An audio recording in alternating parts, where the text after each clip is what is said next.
Oh. Yes!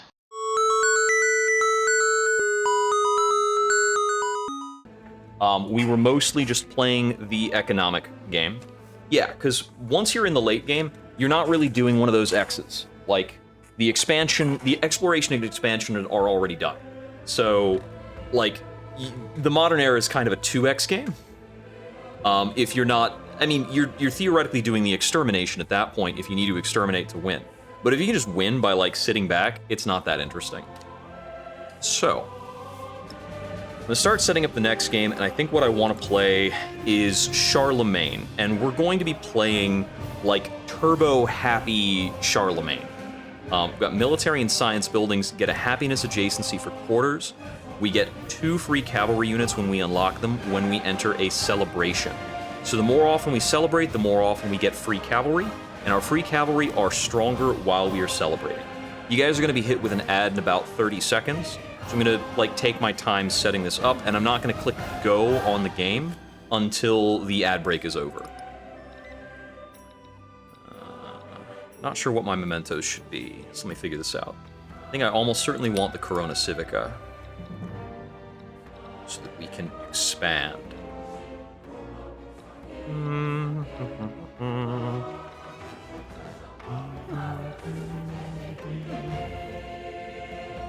Science per age on military buildings is pretty handy, but I don't think it helps me at the important part of the game. I think I probably want the military attribute point or a diplomatic attribute point, because it'll give me a lot of happiness. I'm gonna try the diplomatic attribute point here.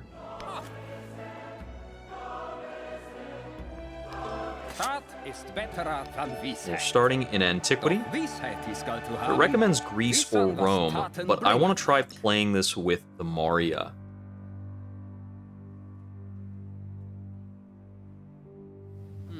Yeah. I don't think anybody gets unique cavalry early. Oh, wait. The Maurya do get unique cavalry. Are we just gonna crush the world with elephants? The Khmer also get a unique cavalry. Absolutely playing the Maurya. Deity difficulty, standard. Okay, I'll launch the game and get it loaded up. And then when the ad breaks over, I'll do the explainer. Okay, the ad break should be over now. So, we're playing Charlemagne. We invent cavalry units whenever we celebrate. We have to unlock cavalry before we can invent free cavalry. So that's going to be a priority. We're playing as the Mauryan Empire in Antiquity. The Maurya have 2 unique happiness buildings. They have a unique settler that provides them with extra happiness.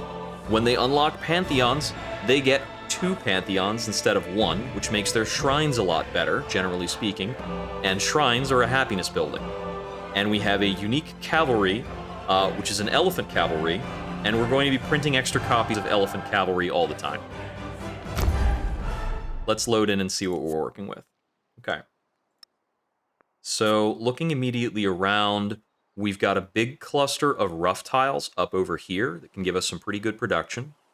Our goods access is mediocre, and I think we want to move about 1 tile away from this lake so that we can build more things in adjacency to our capital. Looks like we're in the southern part of the map, and we don't have a great tile to place a... Oh, these are also clay pits, which are also effectively rough tiles. We don't have a great tile to place our... what's it called? Our library. I believe I can move to either of these tiles because they should be a 2-cost movement, and then settle on either of those without losing a turn. Wine is going to be pretty good for us, because it gives us extra happiness in the capital, and extra culture during a celebration. Both of those are going to be pretty effective for us. Yeah. This is a very unimpressive looking start, but I think I'm going to move here. Okay, that does cost all of my movement, so we're going to be settling on turn 2. Settling on turn 2 gives us a bit more likelihood that we will run into some early city-state action. The city-states spawn on turn 2. They have a bias to start away from our capital, but our capital wasn't settled, so we're not taking advantage of that. I do want this wine, but perhaps not immediately, because I do want to be on rough tiles and clay pits as soon as possible. I'm going to go for this cotton. Cotton's awesome. We want pottery very early for the clay pit production, and I want to scout. I've got 3 goody huts very close by.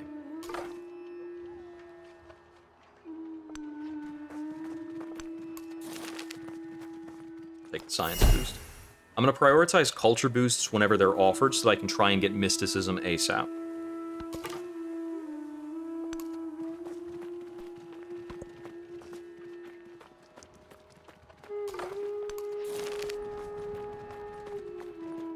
I don't care so much about happiness yet. Although, does that give me an immediate celebration? It says 36 turns left at 5 income per turn. I can extrapolate that to mean that we need about 35 times 5, which is 70, 70, 35, 140 plus 35.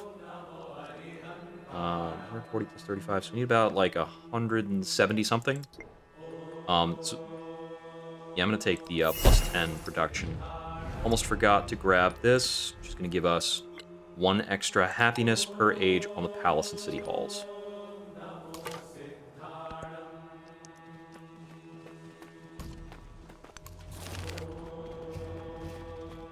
I'll take trade with the hunters here. Get the cotton. Get a 3rd scout. I want to send this guy almost purely north. I think we're going to go west, north, and east, basically, in terms of our scout operations. Pottery is in.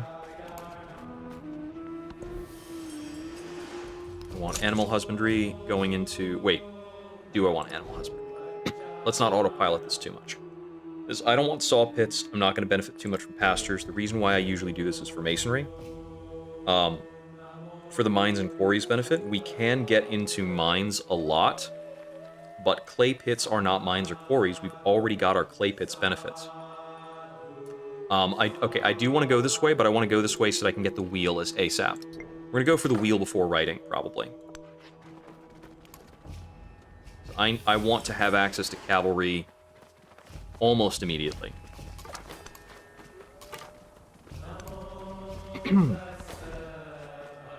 I want the brickyard in short order. Let me see. This is a 2 adjacency with coast. The adjacencies on this tile are pretty bad. So I think I'm comfortable overbuilding that, and then grabbing this tile to expand in the direction of the silver and the iron. We're probably going to want both of those. Got more silver over here.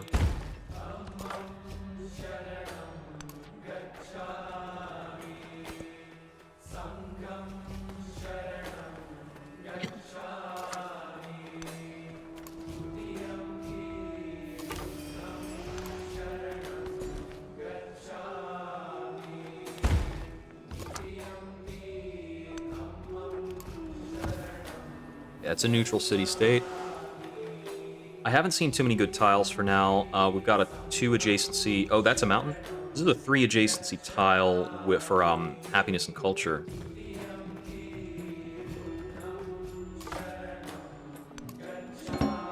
That guy moving in that direction, but I think he might run into an AI before he tags that goody hut.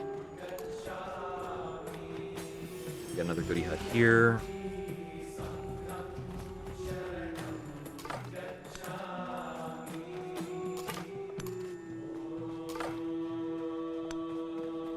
Got 1 naval goody hut over here. And a navigable river. I think it's looking like we've got a pretty good settle over here.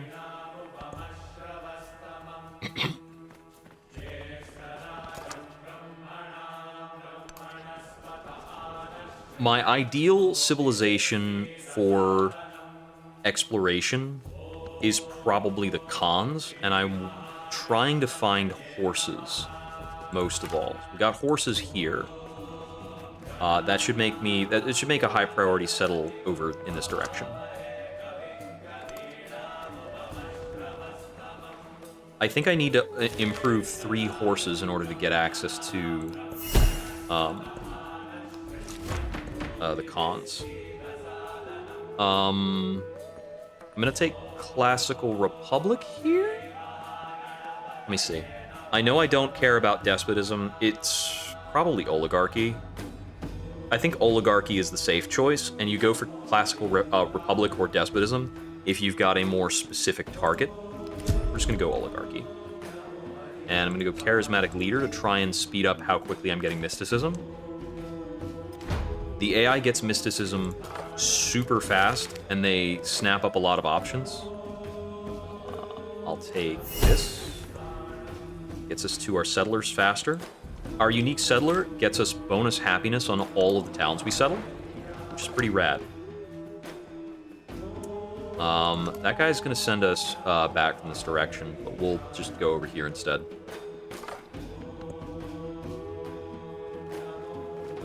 I think my first settle's probably gonna be out here to the right. Need to make sure I'm not running afoul of a city-state before I'm ready. Make sure I have a good idea of the shape of this coast so I can understand where the good coastal adjacency tiles are. This tile would be an awesome coastal adjacency if it was buildable. This tile is an awesome coastal adjacency. We might put a city down over here and then another one over here or something like that. If I can make that work. Looks like I'd have to give up on fresh water on one city for that to be the case. So that's probably a no for me.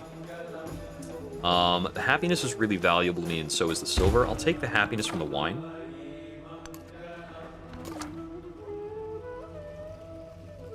I really want to know what this looks like, and if we have a city-state power down here, before I send the settler, the scout further out to the east. The cage. There's animal husbandry, next is masonry. Once again, our goal is to rush the wheel. I do think both Charlemagne and the Maurya are top-tier choices for the game in the current state.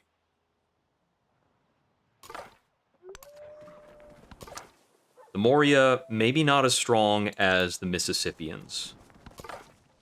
They might be the absolute best. Okay, there's a city-state. We still have not found any AI, so I think a befriend action is pretty reasonable.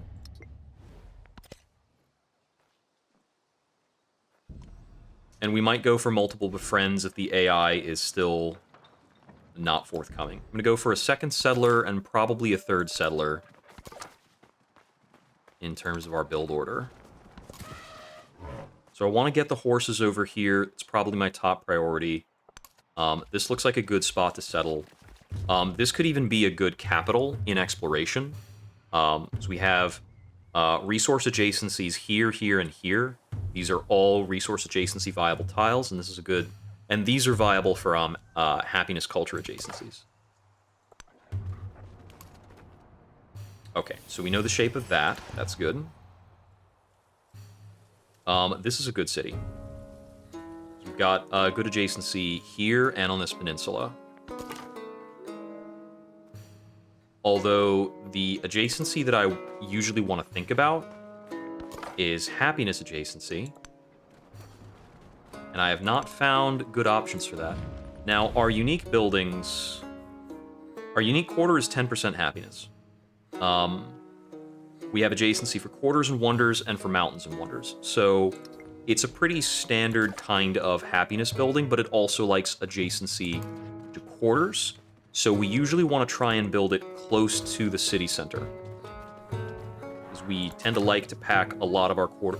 In a lot of cases, the build will naturally pack our quarters in towards the city center.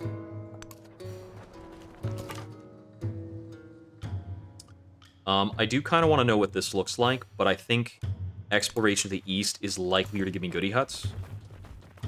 We'll see what comes of it. Yeah, I certainly can't push up on here without befriending Samarkand, I think. Okay, meeting more violent city-states.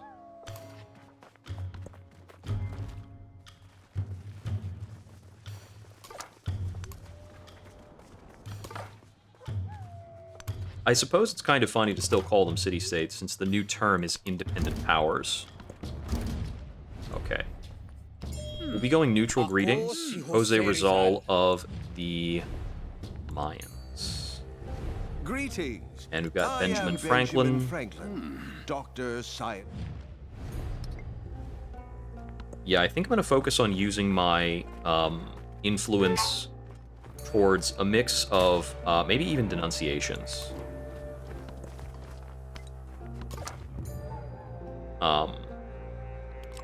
But also suzerainties. Because it looks like we've got 1, 2,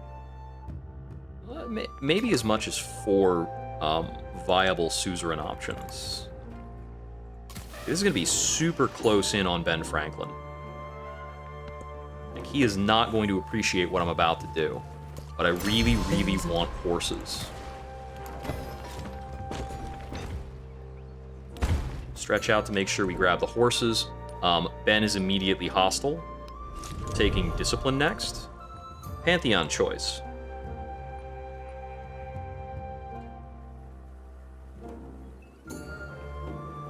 We can get training towards military units. It's pretty good. I think Sacred Waters Stone Circles is probably really strong. I know Stone Circles is going to be good for a lot in my capital. Coast, lakes, and navigable river. I've seen a lot of spots we can go where we can optimize that adjacency. And we really do like to have an insane amount of happiness, more than other leaders do. Let's see, camps and woodcutters, farm plantations, pastures, hoarders, benefit. City patron goddess is also very strong in just basically every case. Earth goddess could also be very good. But I think we have more in terms of coast than we do in terms of mountains. Got like maybe 3 areas where we could settle around mountain. There's a mountain settle here, but this area is very resource poor, so I'm less excited about that in the short term. Yeah, I think I'm going to take Stone Circle Sacred Waters. The AI surprisingly doesn't value Stone Circles very much. It's almost always available, and it's very strong.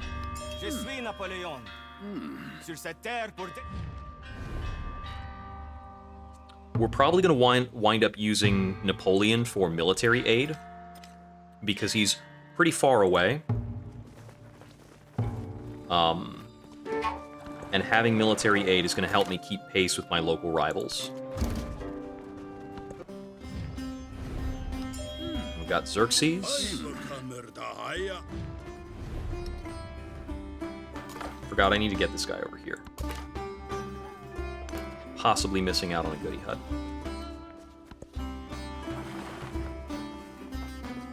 I could concentrate more settles in this direction to keep pressuring Benjamin Franklin.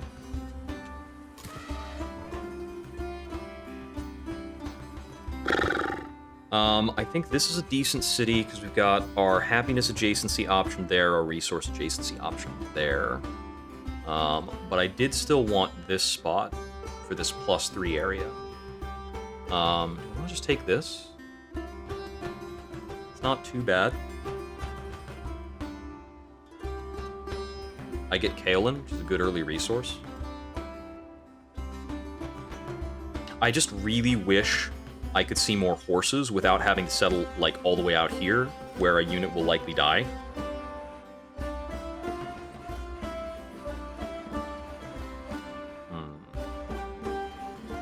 There's a lot of rough tiles here. I can get more silver that might really help me in an early conflict. Gypsum is also very good. I'm going to go over here to prioritize the kaolin and gypsum. I think I want to get this altar up. Let's see.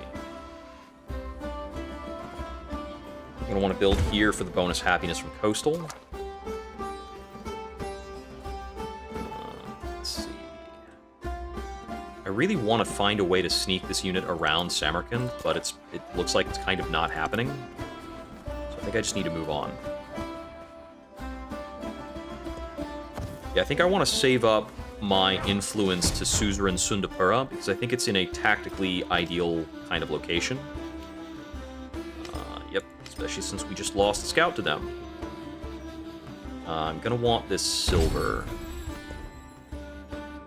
The celebration bonus in this case is going to be food. And I will take the priesthood benefit. That scout's probably dead because of these two slingers with a clean shot. It's another 5 turns before they would befriend us. Whoa, okay, I'm gonna have to buy some units over here. This means there's probably an independent power to my south that I failed to detect. You know, back in Civ 6, failing to detect a barbarian camp this close to your capital would basically lose you the frickin' game. Oh, hey, he's not dead. He might still be, though. One of these slingers could take a step and kill him. Or that could happen. That's right, that's a viable move. I didn't have a way out. I need to step that unit out of that tile so that I can buy an additional slinger.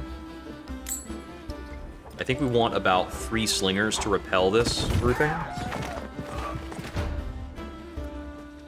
Discipline in 6 more turns for me to get my commander. It's funny, I was just sending this guy down here, basically. I think I'm going to have to disperse this grouping, because I think they're just going to be too violent.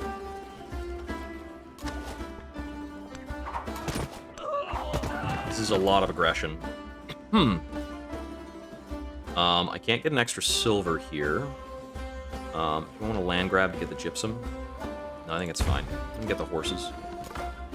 We're 2 turns out on masonry.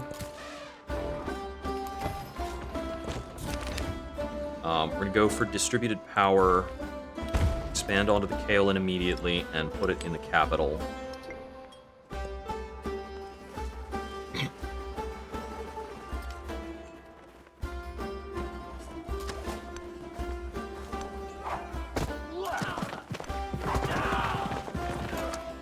Okay, the way the AI prioritized their kills here is helpful to me. They don't really want to slam their units into the city center because the city center does have a baseline defense. We want irrigation next because that is a precursor to the wheel. And there is our harasser, Divadurum.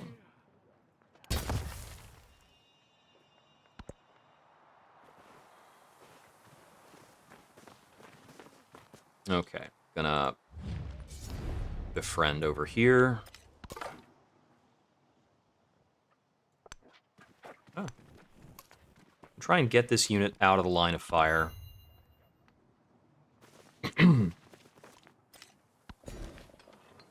Alright, over here, I think I want the gypsum next, most of all.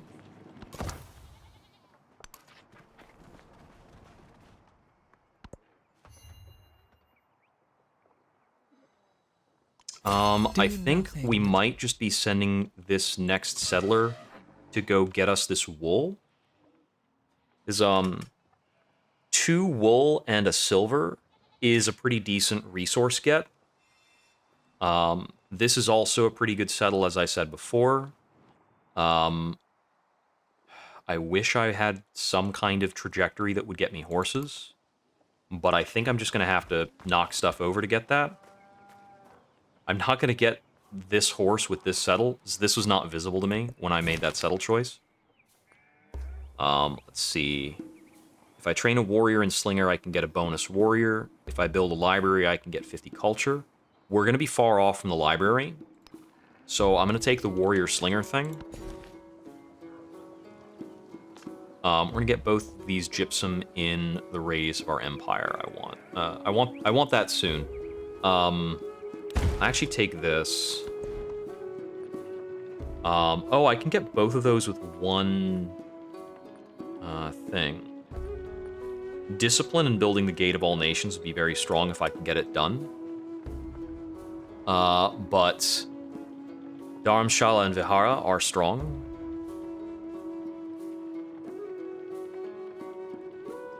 Let's look at our other options. So Code of Laws, of course, is pretty good for what it does. Code of Laws gets us a merchant. That's important. I think we're going to go for Acharya. Okay. I thought I had already queued up the altar over here, but I guess not. Oh, I queued it up, but what's it called? A violent guy stepped on it.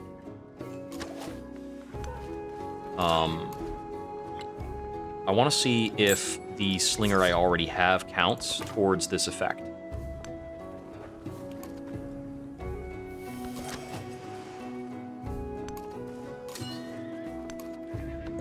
I think I can probably reasonably disperse Divadorum with just like 2 units. It looks like the existing unit didn't count, so I'll buy another slinger. And that gave us a free warrior. Yeah, I'm going to take the capture a settlement note here because we definitely plan on doing that.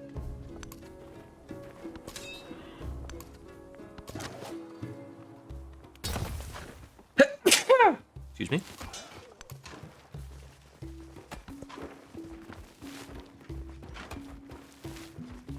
Why do I feel like 2 people logged on just in time to catch me sneezing? I happen to look over at the view count, and it's higher now. Like, wait a second. Hold on. Okay.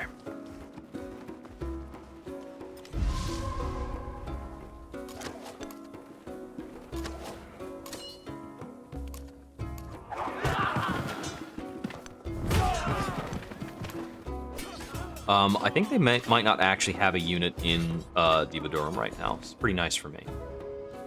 I'll grab the Gypsum. Gypsum's really good early.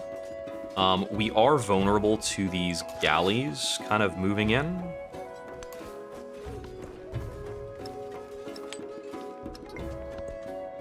They're pretty likely to do.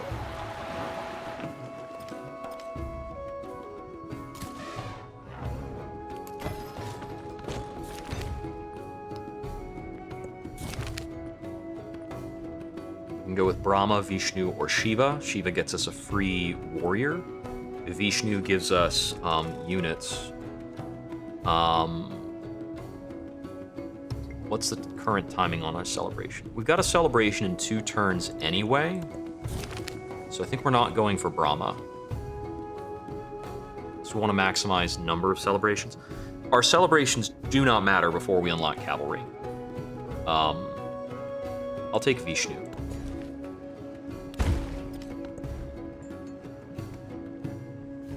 Let me see. What's our lowest happiness? We can quickly check by checking the resource allocation.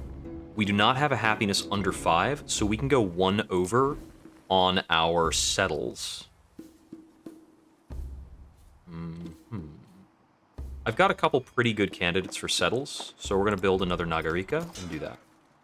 That's probably a bad pronunciation of that. I think it would be Nagarika. Looks like we can get that dispersed. Focus my efforts on the galleys then.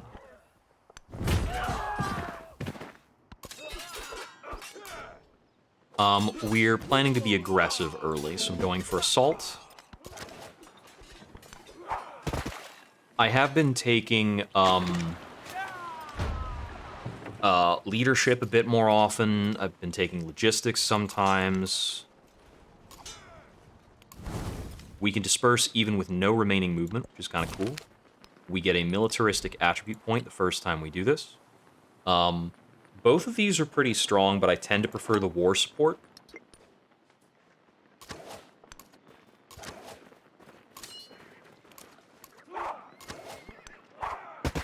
want to make sure the galleys aren't attacking us back. This is a bit of a bad attack due to dense foliage. Just going to have that unit skip a turn. And this scout should be kind of free up again. I'm going to head over here and take a look off the coastline. See if we might catch a glimpse of something that'll matter later. Celebration's still going to be food. Take tool making.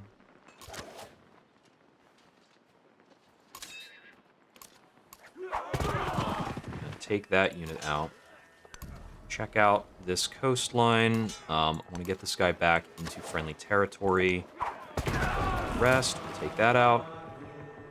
And I think the settle for Nagarika has to be on a freshwater tile. And our best freshwater tile is almost certainly like here-ish. So I'm going to head over here for that. We can't go a second Nagarika down. It would not be too bad to build an army commander, but I think I will be going for a monument here. I don't want to build it with the brickyard. I can build it with the altar and feel okay about that. So we'll go for that. There's no adjacency bonus here, but I don't have any tiles in the capital that will give me adjacency with a monument. We can get this iron tile, so I'm going to go ahead and grab that.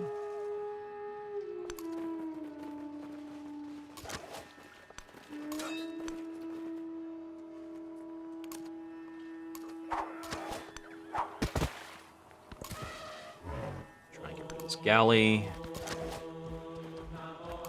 Have that set up. This is a very valuable tile. And there's probably a good coastal tile around here as well.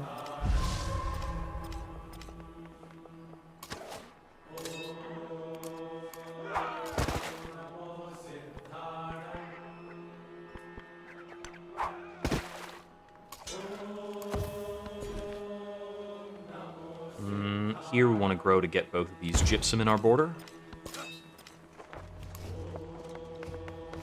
We want to have the benefit for cavalry units within the radius, so we'll be taking the left side here. I want to grow to include these. The silver's also a priority. I'll get the silver in a little bit. We're very, very mine optimized, like brickyard optimized at the moment. I did lose a slinger there. I knew I was kind of leaving myself open to that. It's not the worst thing. That up. I want to grow towards these sheep. Either of these tiles is fine to do that. Take this tile because it gets us an extra workable tile. This is a great set of terrace farms if I want to play the Inca. But I think that's my only... actually, we have terrace farms here and here as well. 1, 2,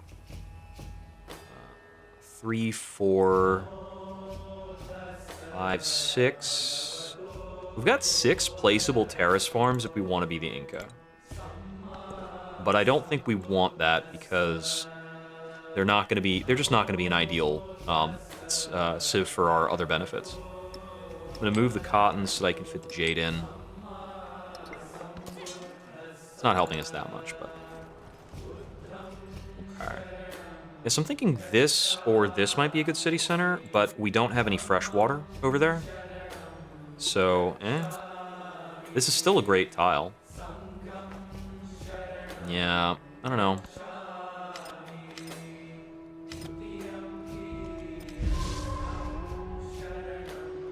Irrigation is going to give us another settler cap, so I can build another Nagarika.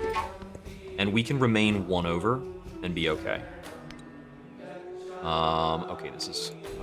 yeah, we should probably buy a slinger over here. I think that's aggression from Samarkand. I would not mind going for a befriend on Samarkand next.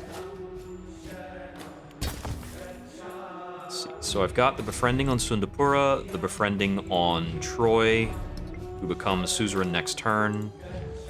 We can plan to befriend Samarkand next. Samarkand's been blocking my exploration the whole time, so pretty good to make that not a problem.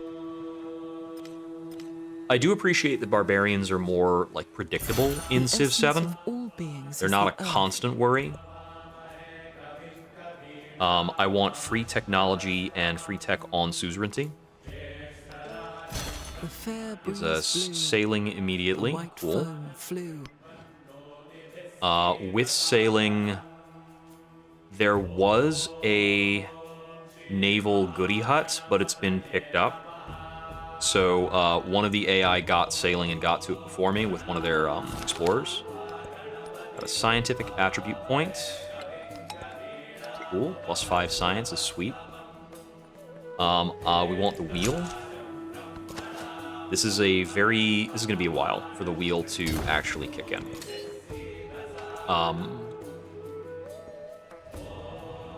Sundrapura's suzerainty is in 17 turns. We wouldn't get the wheel out of that anyway, probably, because it's a random pick. I want to pack some units into this commander. And we're going to station them over in our border town.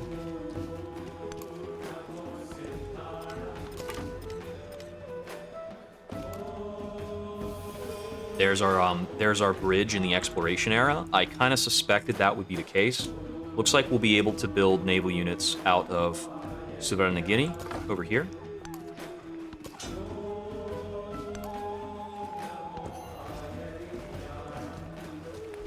Let's see. So there's another freshwater settle over here, but I don't think it's a great one. Like either of these tiles. Let me see.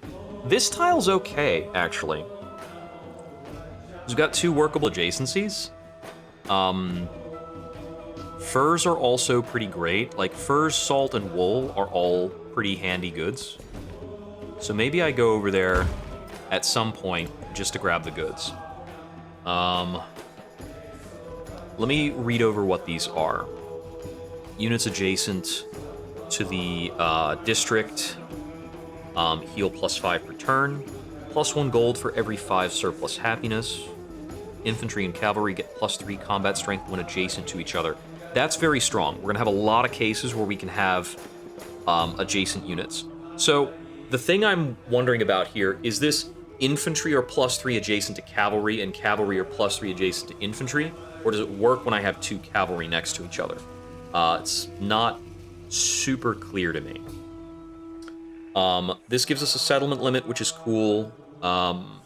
And 10% to all yields and settlements not founded by you is also pretty nice. But I think those are more long-term. I'm tempted to go tactics and see if we can pick up a terracotta army. We want entertainment and organized military as soon as possible. Or we can go for Gate of All Nations. I'm going to try and see if I can sneak in Gate of All Nations here. Take there. We got a Silk Road milestone just because we've been prioritizing resources quite a bit. Okay. Yep, Scout got attacked by a boat. Moving back to safety. This guy's going to hang out over here in Pataliputra. We'll rest these units here. I want to upgrade them at least once. I think basically we unlock the wheel and then we immediately start looking at war. Wants gypsum. I don't care about that immediately. I'm more concerned with picking up these independents. Those are all city resources, so I need to...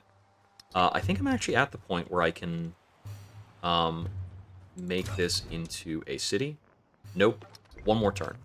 Our gold income is looking very good.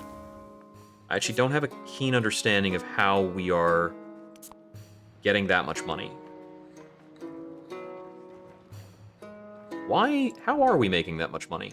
Is it because I have a lot of production in towns? Yep. Our towns are all providing about 10 gold apiece.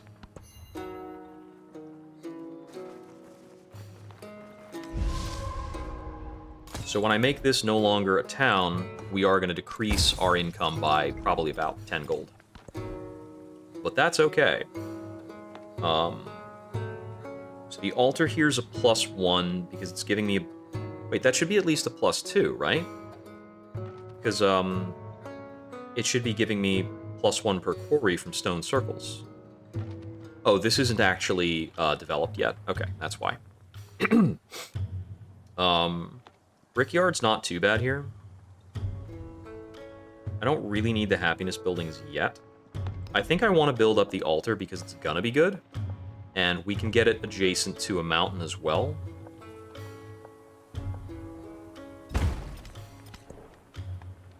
And now that this is a city, we can place gypsum. And I'm actually going to place both gypsum over here. Because more gypsum and kaolin are both more effective outside of the capital. Army commander's going to stay chill. Hanging Gardens option could be very strong. It's either Hanging Gardens or we go for our uniques. Let's see, these like adjacent quarters. Imagine this would be a good tile for it. It can be adjacent to up to 2 quarters in a pretty short term. Yeah, let's plan that. Okay, next Nagarika.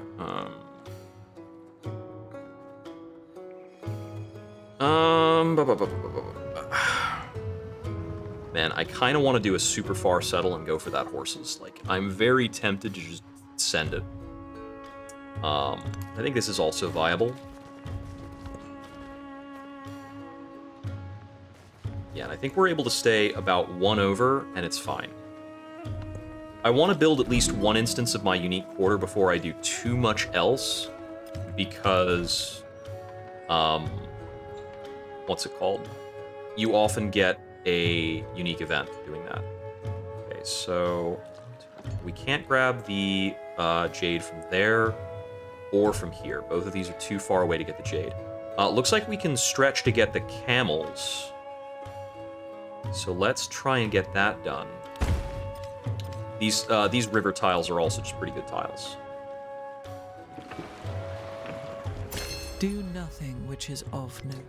Okay, so that's our possibility of getting the Gate of Nations.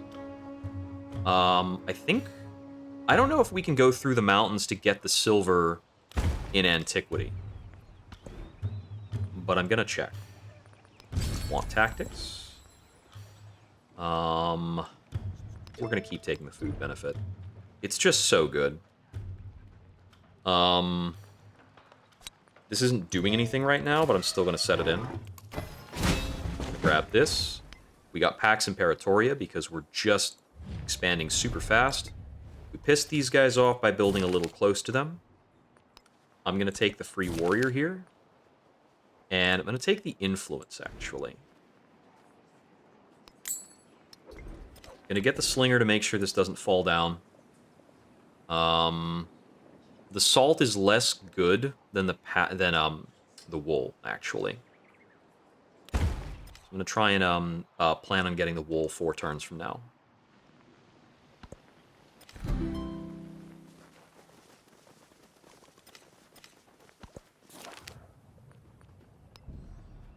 They gave us a warrior, and we also just popped a warrior.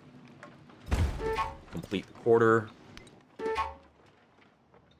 Oh, yeah, that makes sense. I'm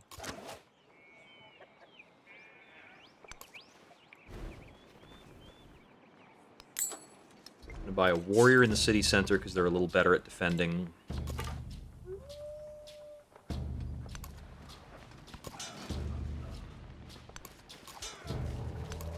Actually, march some warriors out, and I just want to repulse this and then set up suzerainty on Tiwaniku in about 2 turns.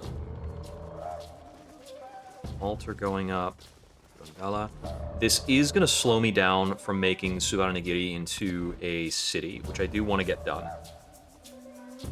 We want to build the unique. I think I'm going to build it here, because we'll have quarters here and here. Get those adjacencies rolling. Samarkand becomes peaceable in 8 turns.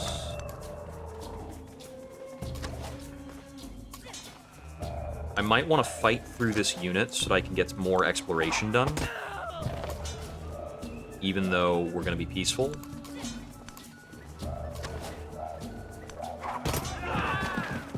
I need to make sure this warrior doesn't step out of the city center.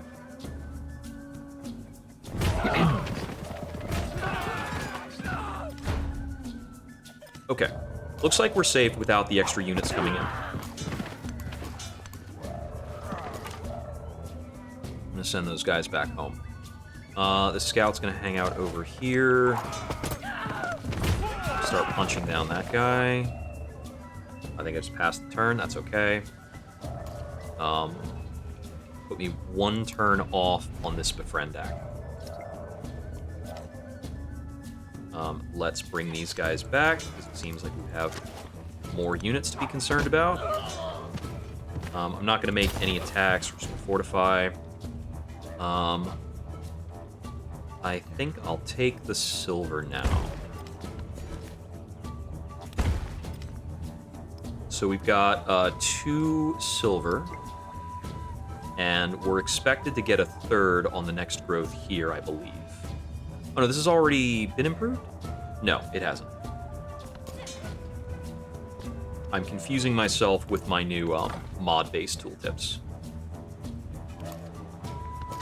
I did actually download some mods today. They've been very helpful.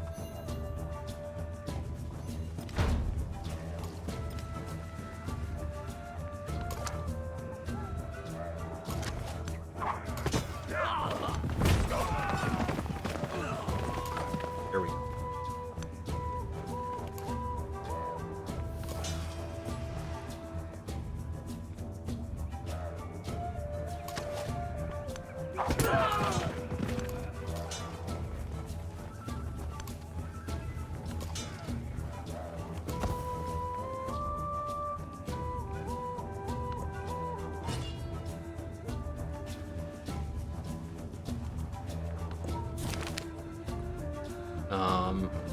Let's see, I'll take the 150 culture in this case. Want the gypsum.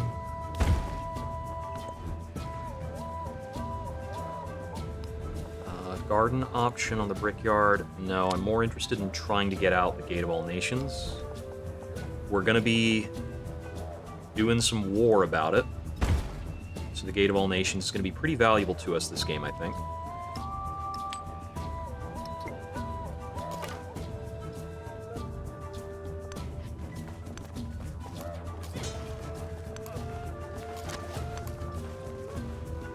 That spearman's not able to get to us in just 2 turns.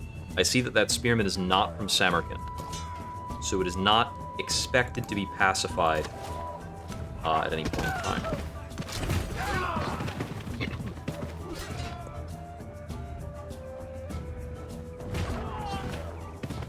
It's funny how quickly Ben Franklin got mad at us and how little he's done about it.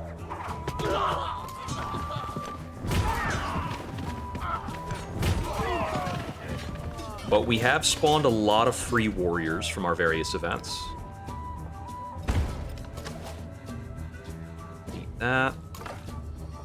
Move this guy back. I actually need to kind of turtle up here, I think. But we'll make sure that the spearman is, if it's going to fight me, it's going to be in these river tiles. It should make it easier to hurt. Wait, how did we just see a bunch of stuff?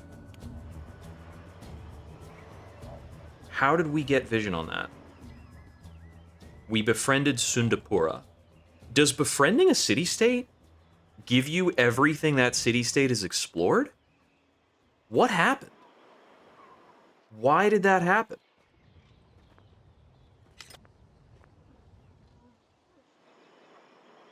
This is a new natural wonder, I'm pretty sure. +2 culture and +4 production per age. +1 happiness on rough and mountain tiles in this settlement. We almost certainly want to get a settler up out here. That's for damn sure. We've also got 2 jade, a kaolin. We have fresh water tiles here. This is a good coastal tile as well. I think this is a fine spot to put the settler. I'll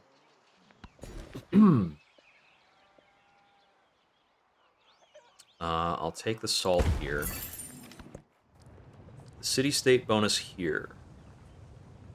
Flatbow is okay. Marca might be stronger. The hill fort is good, but I don't necessarily want to spend time building that very often.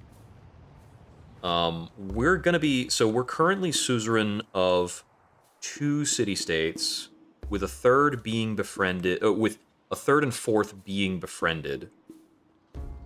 So it's up to a +4 bonus we're looking at. I'm going to take that bonus on infantry, because I think it's generally more important to get that on infantry. The Shawnee being available is neat, but I don't think we're going to take the Shawnee. Actually, wait. Because we've got... That's lake, so it's not navigable river. But there is a navigable river tile available within our capital, our current capital. And these 2 towns also have navigable river. Huh. You need to have navigable river tiles to be the Shawnee effectively. They have a penalty to settlements that don't have navigable rivers. So they're kind of restrictive in that way. But I haven't actually tried them. I don't know how punishing it actually is in practice.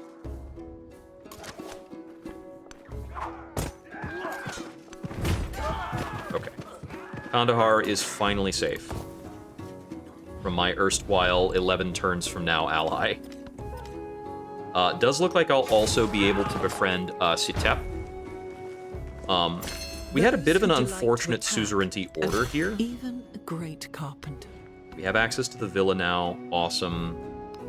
Now we want writing. We put off writing for a super long time. A lot longer than I would usually put off writing. This is kind of an experimental tech order. But I think it probably works for Charlemagne. Okay. It's going to be 700 gold to City Suvarnagiri, which I really want to do. Keep holding out for that.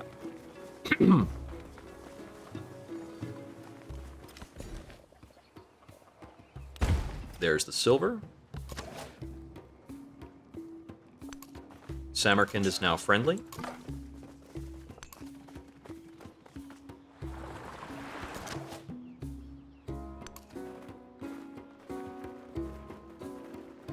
We are going for that build on Gate of All Nations. I'd also love to attempt to build... Right, I was growing towards his camels.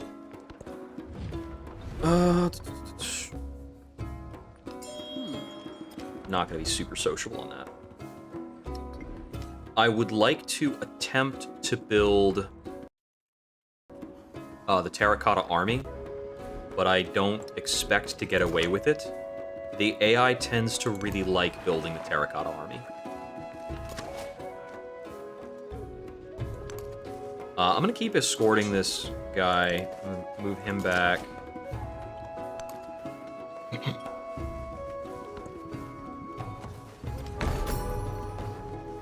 So we're up against Tier 2 hoplites.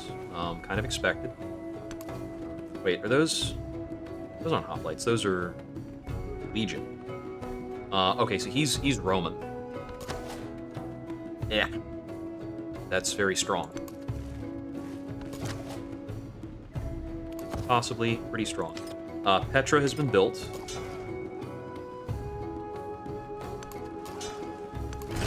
I need to kill this archer so that it doesn't harass my guys.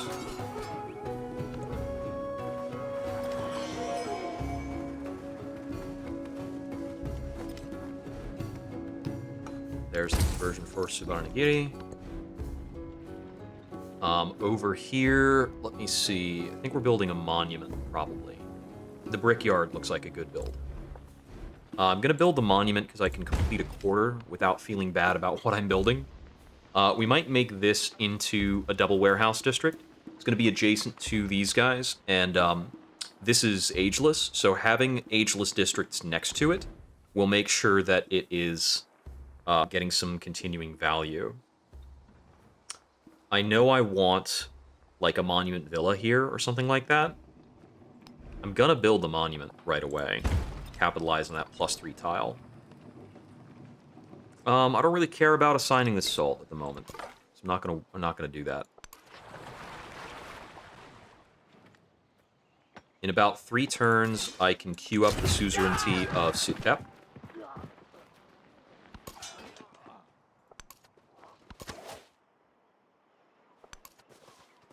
And my choice to go with a lot of suzerainties is not something that's particular for the leader. It's just kind of, I looked at where I was on the map and kind of the space I was working with, and it felt like a really good idea.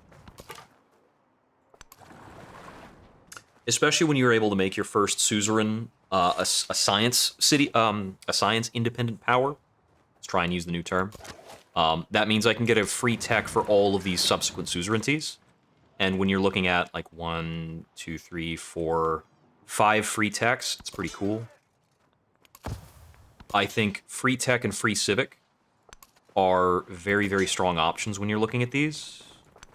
Need to make sure he's off the coast so he doesn't get harassed by that galley, but we're going to rest him. Okay, 4 turns to a possible gate of all. 3 turns. I haven't gotten a message about arrival on that. We want to expand to these furs. Exploring in this direction. I think we are at the point where everything's pretty much explored. I might want to take a break after the Gate of All Nations to try for a distant settle to pick up this natural wonder. We want this. It's both iron and a +5 production tile. It's really great when we want to get out some wonders. I'm gonna let these. I'm gonna let the scout fend for itself from here on out. Whether we lose it or not, that's fine by me. And we're finally getting writing. This is probably the latest I've ever gotten writing, getting it at turn 74. The spoken word conquers all thought. I feel like I do need to maybe catch up on science. Alright, next tech is either writing 2 or bronze working. I think I'm going to take the writing 2.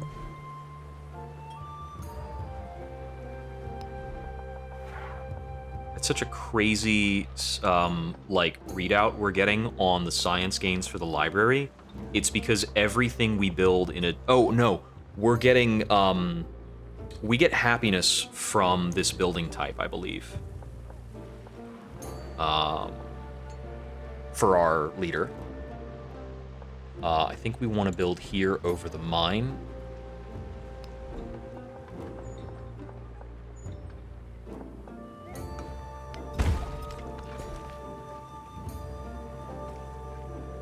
Let me see. I can't get the gold. So I probably just want to take another one of these rough tiles.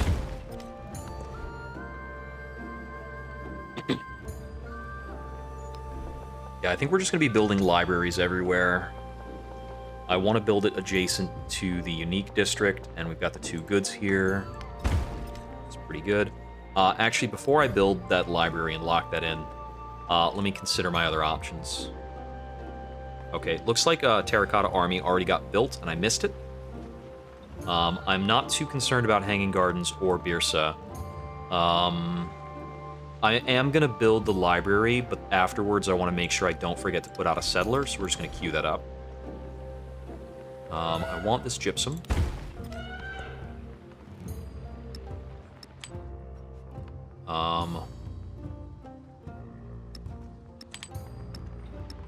Shuffle these around a little bit.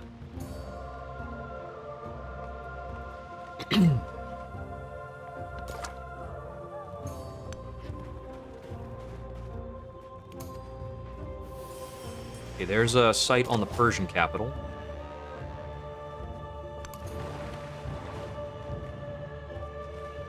Alright. We've got a celebration in 3 turns. After that celebration, I want to war deck Benjamin Franklin. And we're going to try to sack Rome straight up. He does have Legion, but we're going to start spawning elephants. Looks like we just lost our... We lost a warrior because of an archer spawn. Oh, it's like a fresh archer that just showed up. They become peaceful next turn. I don't need to fight that archer.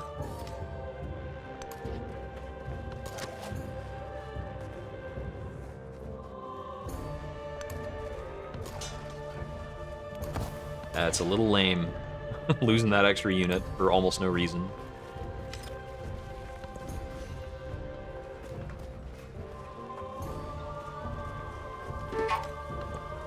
Yes, I know, I'm over the settlement cap. We're working on organized military. After that, we're going for entertainment. I am a little behind to click this button on Sitep. But they're friendly baseline, so making them into a vassal is not going to take too long. Alright, my next city conversion would be over here. And we've got some good tiles adjacent to mountains to take advantage of. It's looking pretty expensive right now. We don't have a lot of food income here in this town. So I haven't built too many farms. Mostly just like trying to grab the rough tiles here. Over here, we'll pick that up. Okay, I think now we want to pivot towards buildings so that we can get our libraries up. And I'm going to take drills. I don't think it matters too much what we take here. Okay, so we got the monument. Yeah, I'm going to go monument altar. I could drop the cotton for salt. I think I am currently building a settler, and I think salt applies to that. That might be like a micro improvement. He's under attack by somebody. Who are you at war with? Oh, he's hostile to everybody. But he's not at war with anybody. So that damage is from a barbarian camp. Which tells me he's kind of a wuss. I'm gonna pack in there. And I'm gonna start moving up my free elephants. I see these guys are tier 2. I think cavalry actually defaults to tier 2. I think there is no such thing as tier 1 cavalry in Antiquity.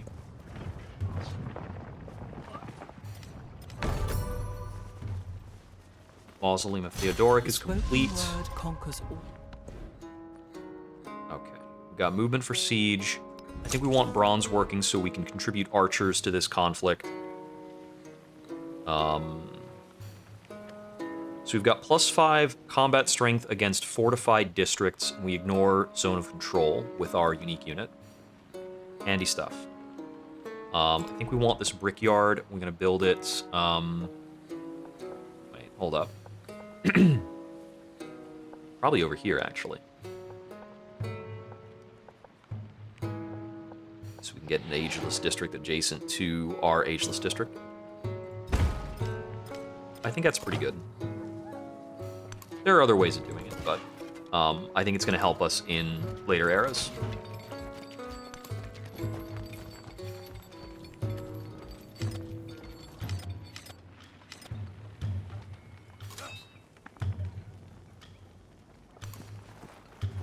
I'm going to start moving a bit in the direction of Rome.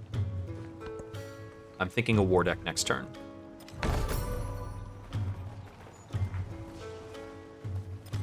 These Legion are going to be really tough. Let's do it. I'm going to benefit from +3 war support because of the Gate of All Nations and my military policy. I would love to have these units upgraded. Sadly, they are not. But we're going to be pretty aggressive in the way we unpack and begin this. Okay. He is not He has not slotted policies that are benefiting this unit. He's just got the determined bonus and the other, like, nonsensical AI stuff that he gets.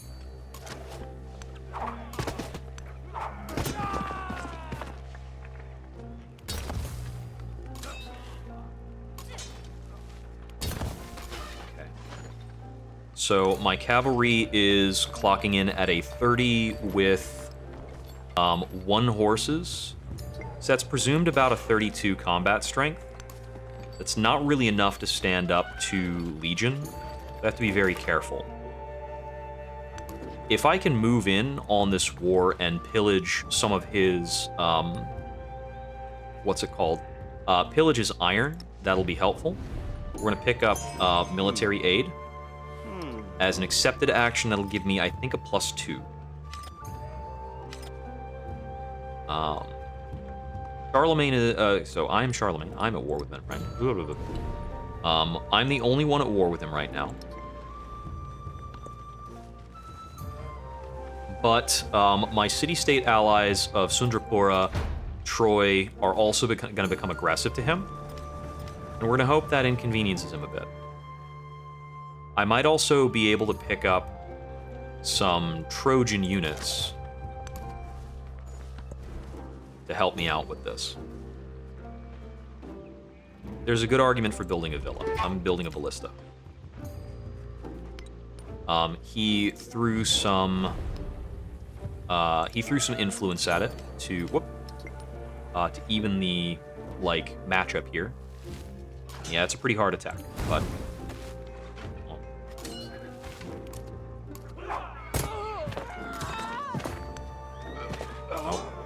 I did not want to commit the army commander to that.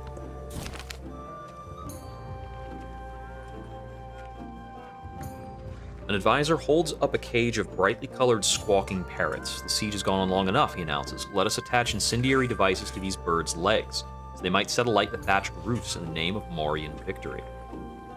Let's see. So I can get points towards next celebration. Current celebration has to end before we can set for next one. But I think we might be able to stockpile. I don't know quite how it works. I'm gonna go with the happiness. We are all about happiness. Oh, when I was reading out the 30 power on these guys, I was not factoring in the +5 they have for me being in a celebration. So the actual power of these units is gonna be clocking in at probably 37 or 38 relative to the 35 that the Legion's running with right now. Oh, I can just mouse over this. It's 39 versus the Legion's 35. My warriors are clocking in at 25 versus 35. They're getting +2 from the city-state benefit. That's cool. Unfortunately, the river attack is kneecapping them a little bit. I am more worried about the archers coming in. That flood was kind of bullshit. These things happen. Looks like I could still take out a legion here.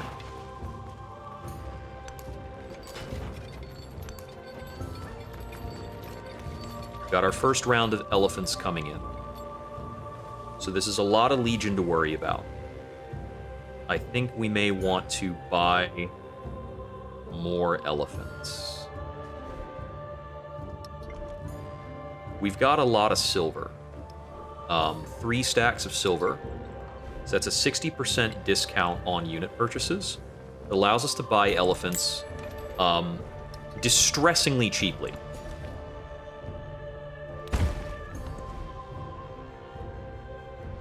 Over here, this +6 brickyard is a big deal. I kind of want to get that built. I think I'm going to build a brickyard here, or I could build it in the city center. I know I'm going to put my unique buildings here. I can build around that pretty easily. I think I'm going to put the brickyard in the city center. I don't have great places to put these goods.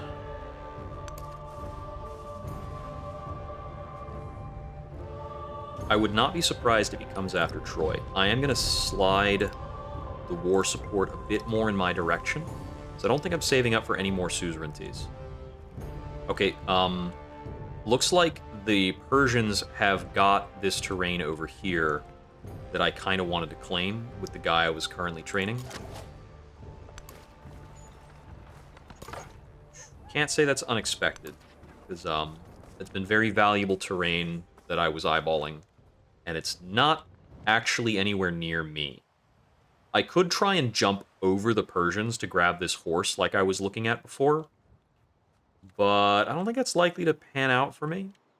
I might still try to settle over here because there's still a pretty good amount of... there's still a lot of goods here to take advantage of. And actually pretty fine coastal terrain.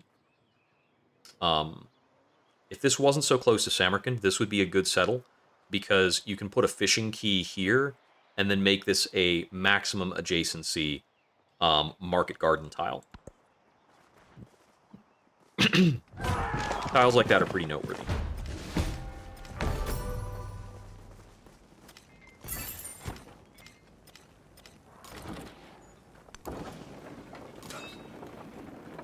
Need to make sure this guy is going to keep standing on a safe tile.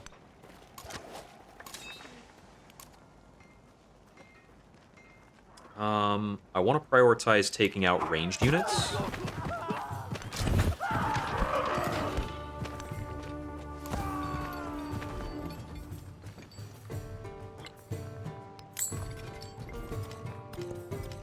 City-state bonus. Gold building or gold percentile. I'm going to go with gold percentile. Even agree. We got the wheel for free. That's +1 movement on our siege units. That's kind of cool. I'm probably just training units here, I think. Yeah. I want to get out a second ballista.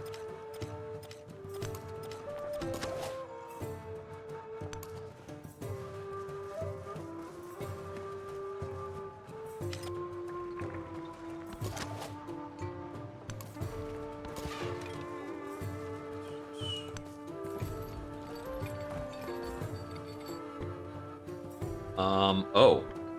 I think we can sack Ravenna super fast. With, like... I think we might be able to just clock this down with 1 unit.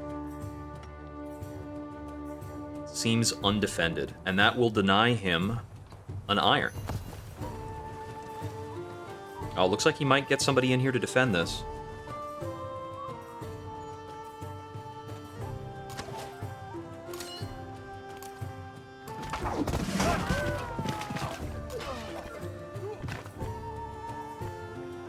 We ignore zones of control with our cavalry. So I'm going to run past his units to make sure he has no archers for this fight.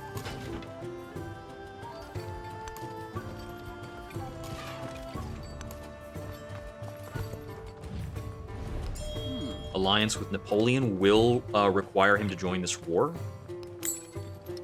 If he's offered the alliance, that's telling me he's cool with the war. And that really helps me out. Let's see. Really good argument for the villa here, I think. I'm going to pair the granary with the brickyards. That is done. I want the library here. I was thinking this would be the unique district, but it doesn't help me out with the library adjacency if I do that. So maybe I do the library here and then get the unique district here. Let's try that.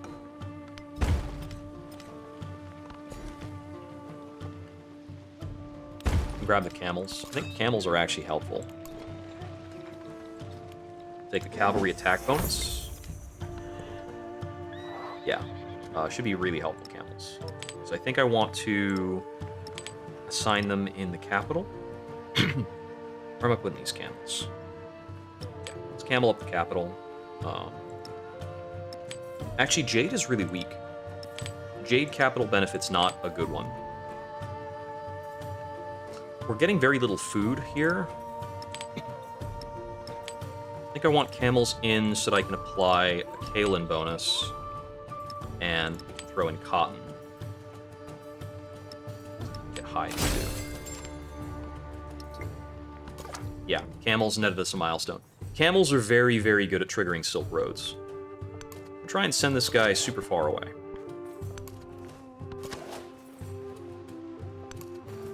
It's still a bit before I can upgrade these ranged units. I'm liable to lose some before I would get upgrades. That attack on Ravenna should kind of force his hand.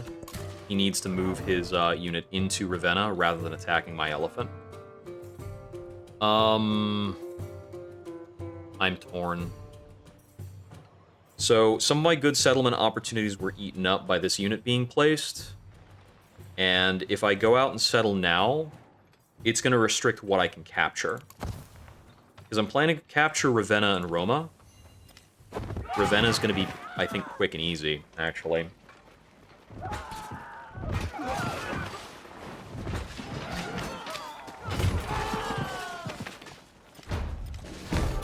Yeah, he's not able to dislodge a unit like this easily.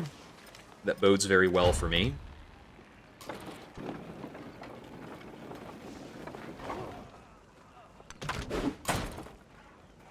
I'm going to move this out of the way so I can maybe make an attack here. Still don't have the movement to do it.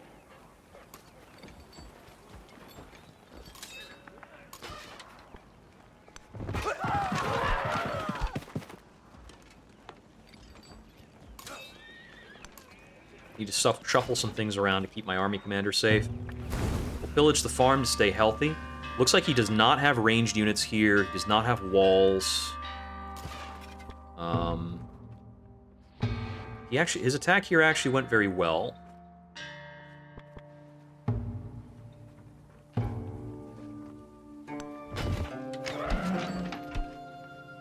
He might be able to recapture this faster than I would want. We'll see how that plays out. I accomplished my goal, got the militaristic point. We're going to be going towards the settlement limit and ignoring the unhappiness penalty.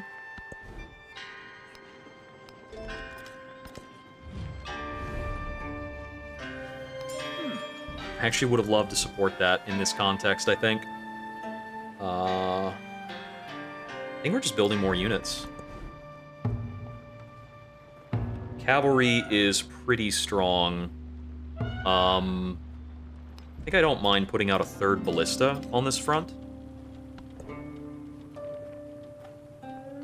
I think we might just shuffle the happiness resource down, if I can.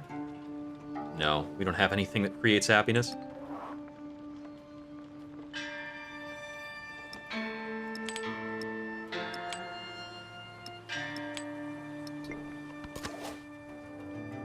We'll just have that hides operate as gold in the captured city.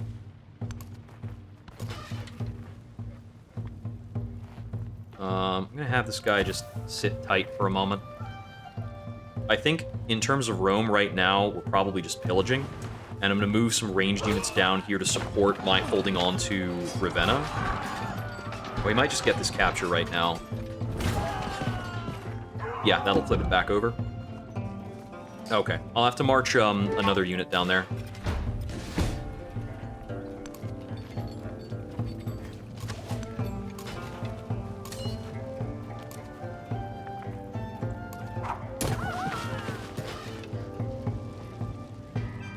He does have an archer able to hurt me there. Kind of want to pull that forward.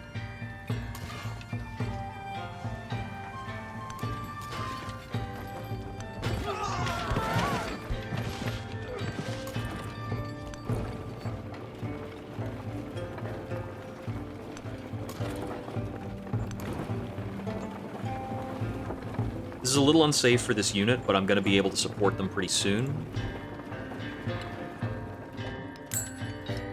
And I want him to commit his legion further forward.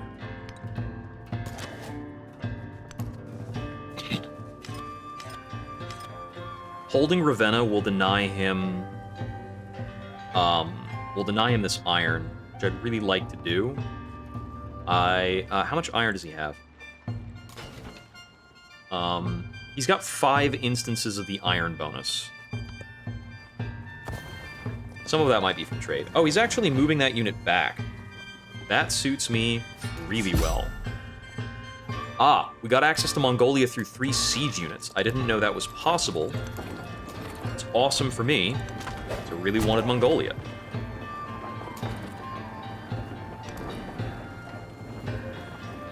This guy up.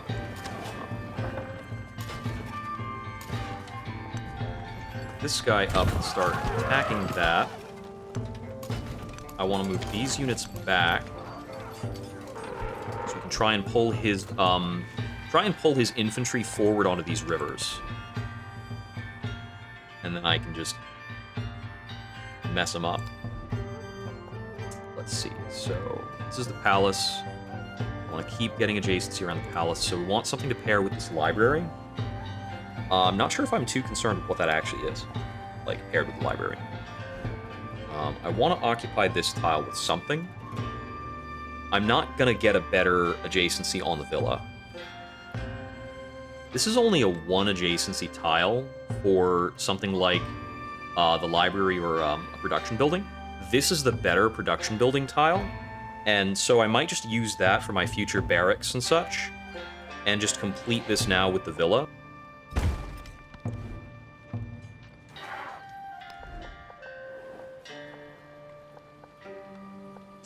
Let's see. This does complete a quarter adjacency. Building alongside a brickyard is not what I necessarily want to do.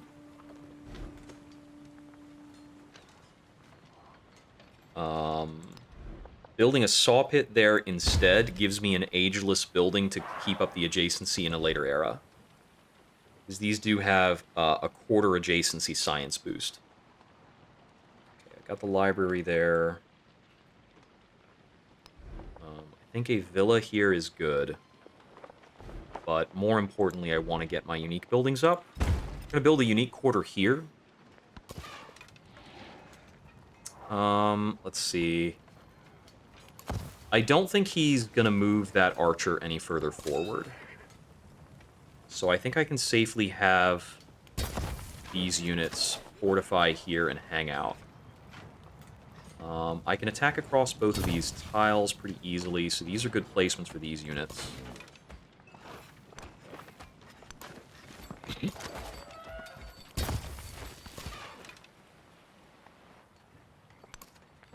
Move him up.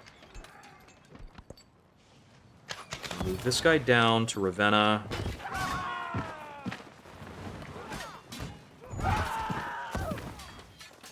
Ouch. That was a very good attack for him. He heard.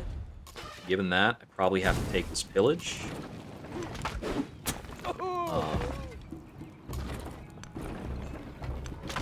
Move these units around, take that attack on this legion, move over here. He did move a legion into Ravenna. Looks like I can take out this archer pretty safely. Well, not super safely, but I can take out that archer without losing my unit, and he'll have to commit attacks and step forward.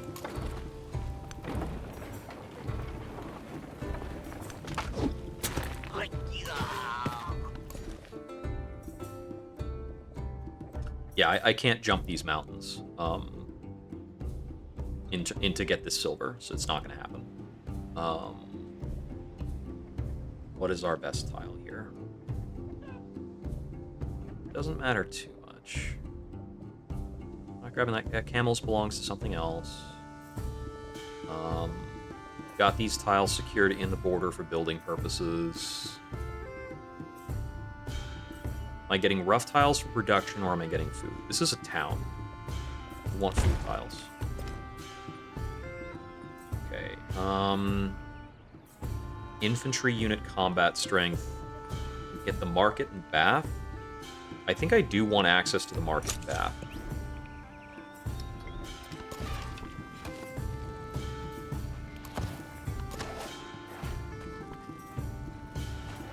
We can start getting archer upgrades. This unit can't really get attacks out from where he's standing. This is maybe a better spot to stand. It might pull this Legion forward. We'll have to see what happens.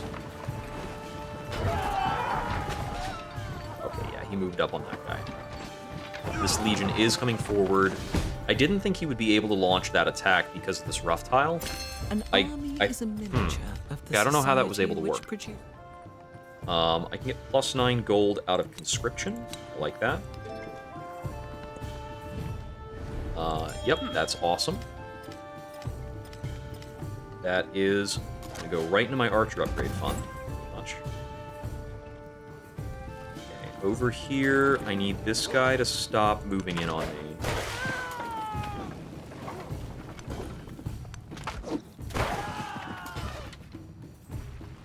$34 versus 39. I fell out of celebration.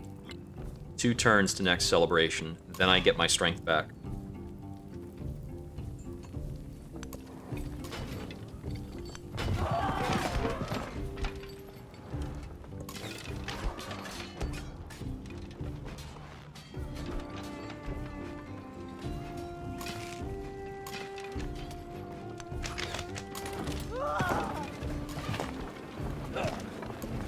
You'll hold out a little bit in that case. So we've got healing and 10 gold. I think Code of Laws is pretty good right now. Let's see. I do want barracks up. This is where I want to put them. That's pretty good. I'm going to move this unit back. We just want to try and lure this guy out into these woods so he can get shot.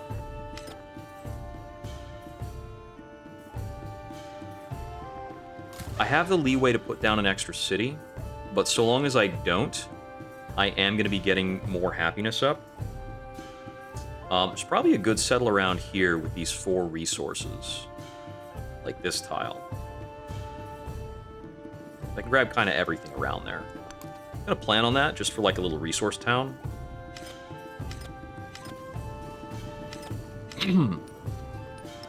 I have enough influence to push this war support more in my direction.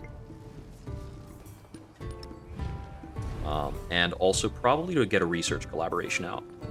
We're going to push the research collaboration with Jose. He rejected. All right. Tells me that Jose Rizal is next.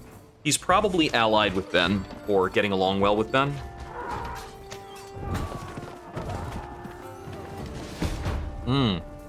He landed an attack on my siege. My southern front is looking pretty good. So he's losing this legion. This legion's in bad shape. I can step this unit back into the city. Still make an attack. Archer finishes that off.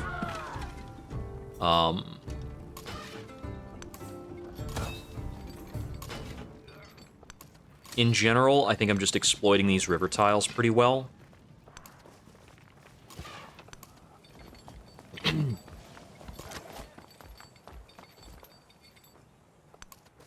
I'd say that I'm comfortably taking an advantage, but I'm not really gaining ground right now. So the AI does put out a lot of units.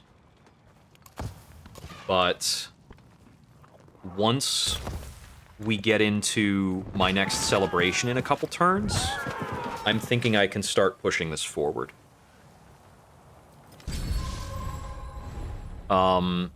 He is offering me Neapolis for peace. I want more than that. That does bode well for me, though. I just triggered my next celebration and got my power up, my next power spike. Are we on building construction? I think we're on food right now. Our building construction's been really quick. Drills doesn't do much for us right now. We really need more useful policies to draw on.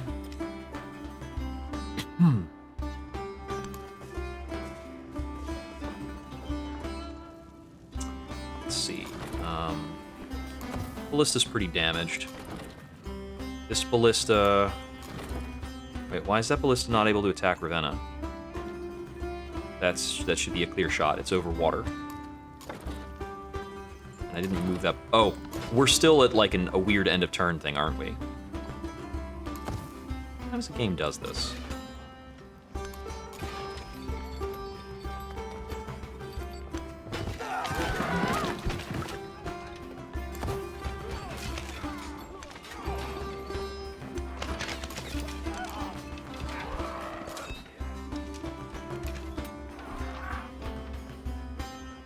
Yeah, so we still had movement on like half our units is what was going on there.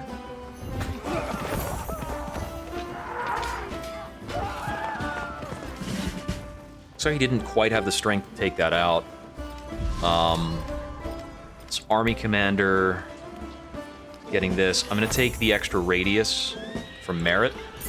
It's going to help him gain experience faster, and it's going to make sure that I am benefiting from his bonuses on a bigger amount of this war front.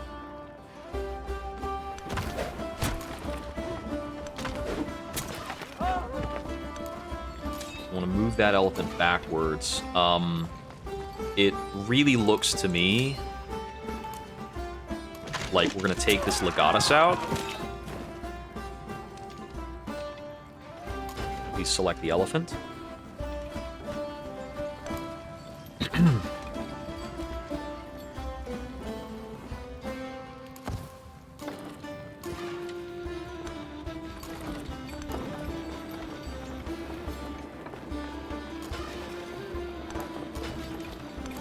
More elephants on the way. Got a city-state bonus. Philosopher's Circle should be pretty strong. When I was young. We got currency for free. I want these barracks up. This should be the ideal tile for them.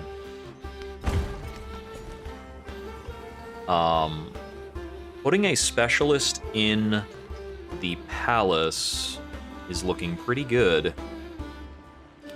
How are we doing relative to the computer? We're beating the computer on science, even in Antiquity.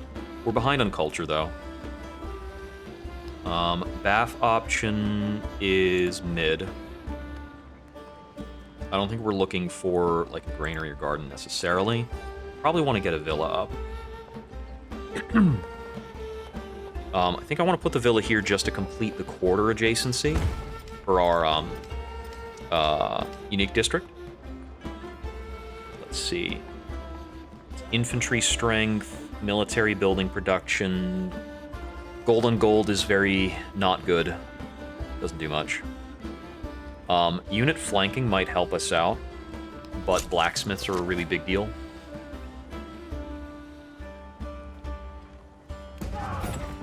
Unit upgrade over here. Yeah, I think these Legion at Ravenna are not going to have a good time trying to push up. I don't think they get over this river on me. We might get the one out of Ravenna over here.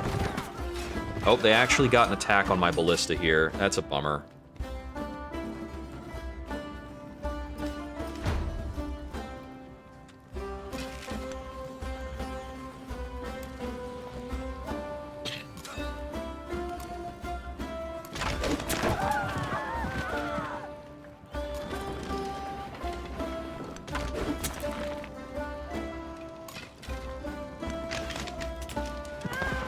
So many Legion.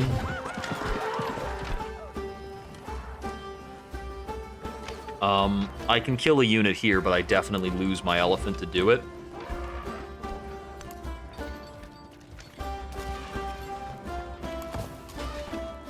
I need these guys to heal.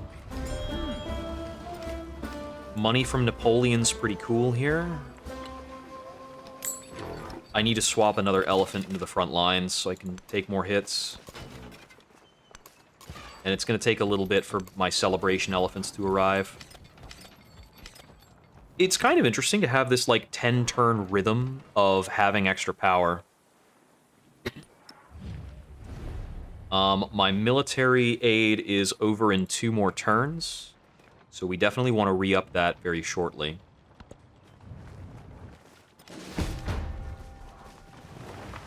We lost one of the ballista. Bit of a bummer.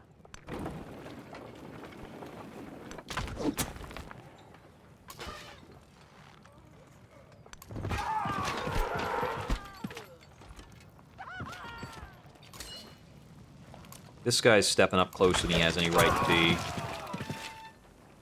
This guy's a threat, too.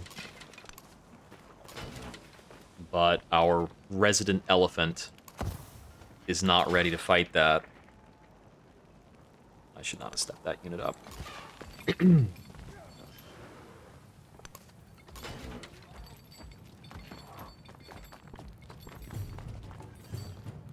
gonna use this guy as a distraction offering, but there are too many more Legion back here.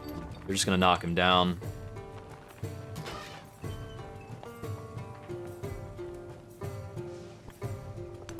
Move him back to here.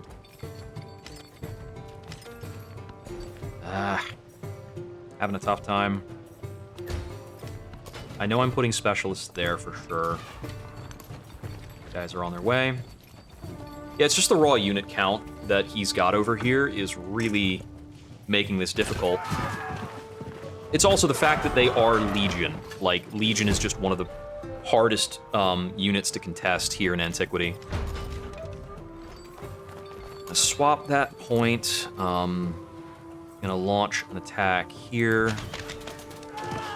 Coordinated volley. Get big damage onto you. This unit's gonna step back so they can heal. This guy's got to step back a good bit. But I'm able to put this unit here that should slow him down. New units are coming in. We can move him back. Okay. Looks like we're going to have the front line pivot here. It's probably going to work out. Do I place a bath here?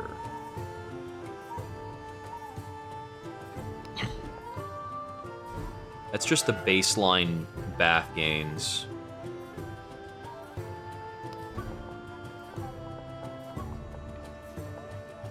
We could do Garden Market just to get a quarter up. I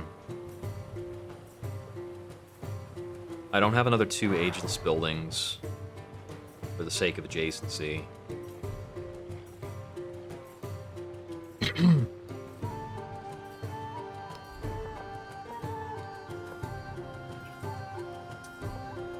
Maybe if I put up the Birsa here, I'd feel better about certain things. Actually, this is all adjacent to coast get walls. Gives us 2 walled districts immediately. It's actually pretty efficient. I think what I need to do, though, is just like spam archers over here so that I have a better ranged lineup. Over here is probably a barracks matching the library. Even though that tile is not the best for that thing. We're still in celebration, right? Yeah, we're in celebration for 6 more turns.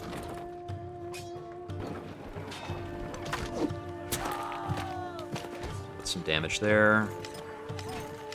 It's such a shame that I actually took Ravenna for like a turn, but I did not have enough guys over there to protect from Legion. Because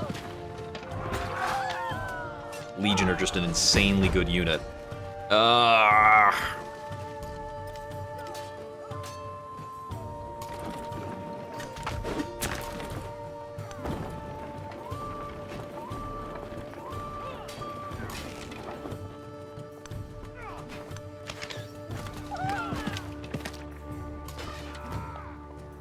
That's a pretty good attack. I think I need to move the commander back a step, but he's going to lose his focused attack for the turn if I do that.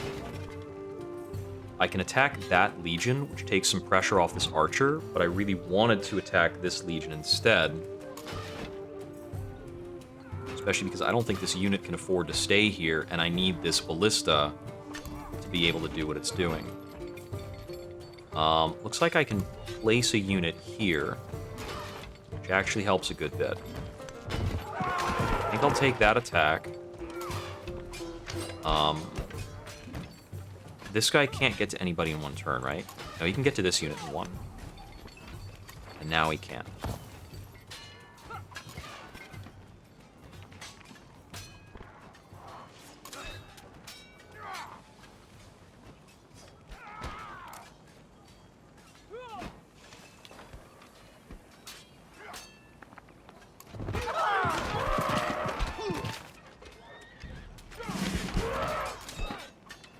Okay, the promotion's kind of nice, but what are we doing with it? I think we're taking Bastion.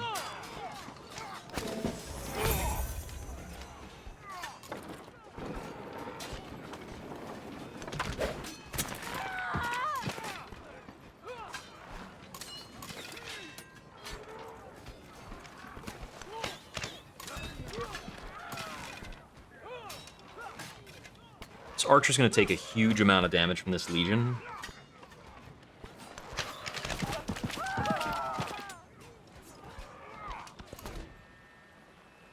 But I think it just kind of is what it is.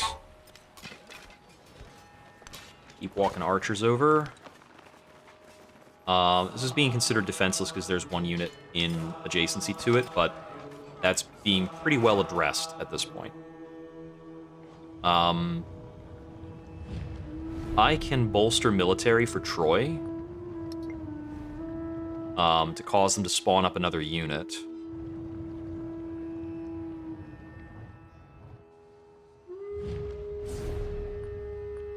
I don't know what's up with Sundapura's unit count. I feel like they should have more guys. They are a military city-state, and I'm really not clocking any units under their control. And if anybody's at war with them, they should be at war with me, which doesn't appear to be the case right now. Let's see. I think I'm going to hold on to the rest. No, it's 120 for the next support. Okay. Let me just spawn up another unit for Sundapura as well. I'm sure they're getting involved and causing a little pressure somewhere. Okay. Is this the exact spot where I want the settle?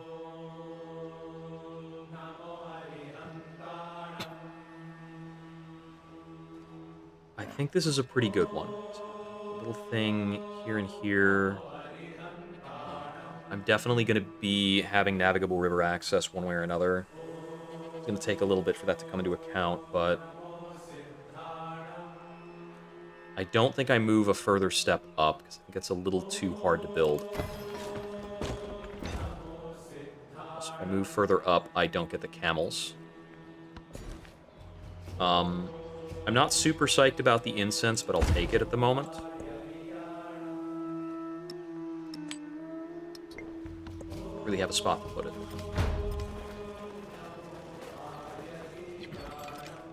Okay, I got his units to step up without them making much gains.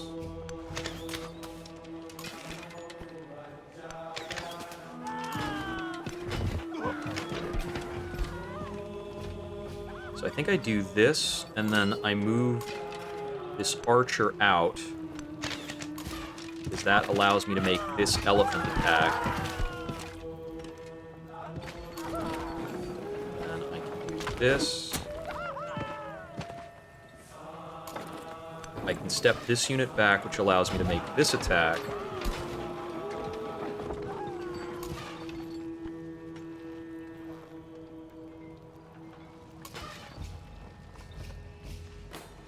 This unit can only stand here. Start knocking this down.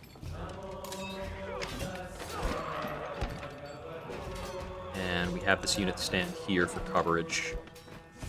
But he is picking up experience at a pretty good rate right now. Our next benefit will be the +5 land strength. We're expanding here for the Malachite, I think. More trade with Napoleon sounds cool.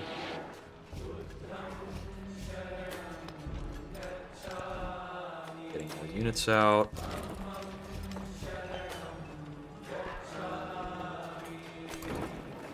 This ballista here.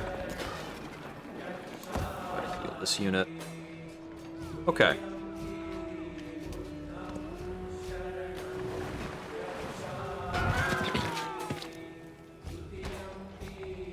I think right now it looks pretty good on this front, but it's unclear if I can get put, like, how much I can get pushed forward in the near future.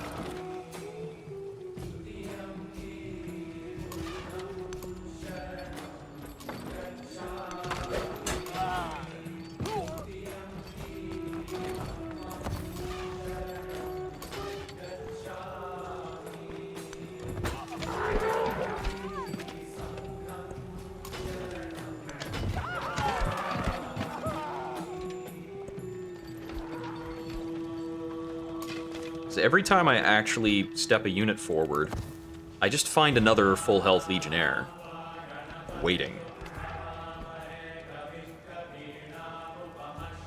The infantry cavalry bonus looks pretty good right now, but I also need to be getting entertainment.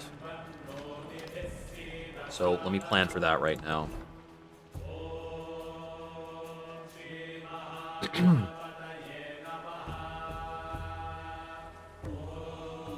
I don't think it's another settler right now, unless, actually, no, I did mobilize the settler that I had. Because I had a settler sitting, I sent him out over here. Because capturing was taking too long. Trade with Xerxes is not my favorite plan right now. I'll gladly trade with the city-state I own. Because they're not going to flip on me. If we get out a second army commander within the same army, what kind of benefits are we getting? Not super great ones. We'll be getting like the maneuverability and leadership benefits, and they're just not as good for us. Do I need to get another ballista out? Have I lost too many? I think that might be the case. I only have 2 ballista over there right now, 3 archers, and a bunch of cavalry. I think we really do want to build the bath, probably.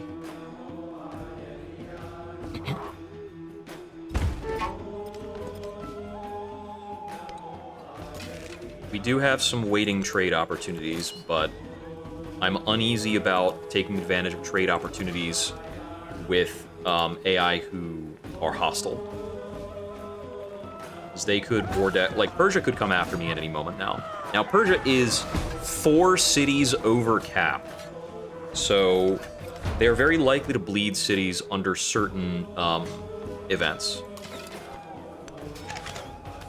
We could easily get a narrative event that makes them lose units. Or not lose units, lose territory.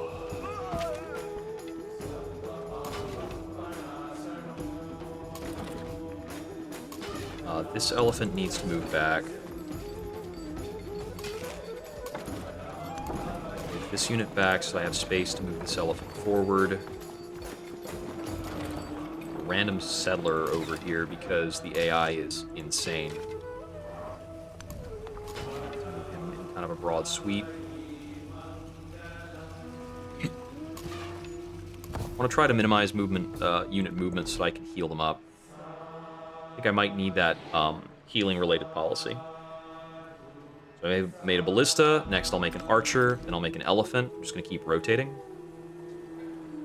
I could build walled districts to start walling these up, but I think it's worse than units when I kind of need to push. I really want to push up to an extent that I can start pillaging.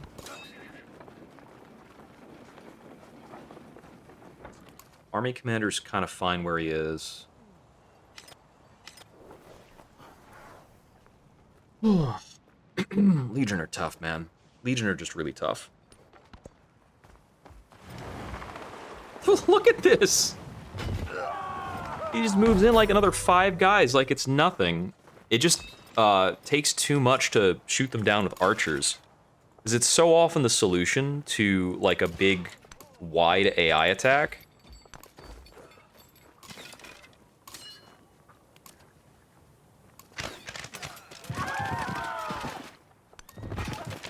It's like 3 archer attacks and an elephant while he's standing on water, and it's not dead.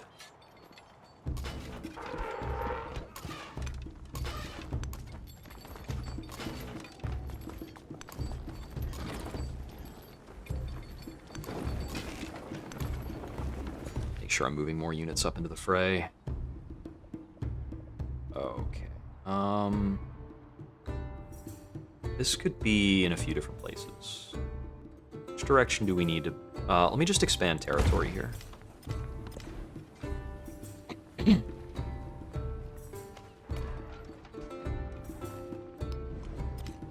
archers, I think.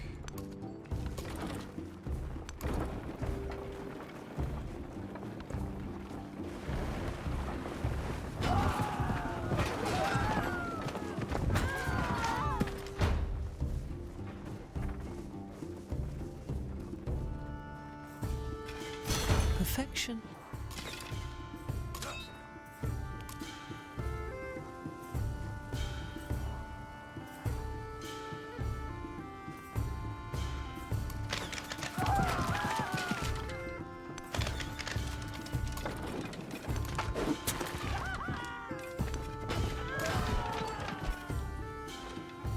This is like multiple cavalry attacking a legion that's sitting on the water is not good enough, and he's making like successful amphibious attacks up at me.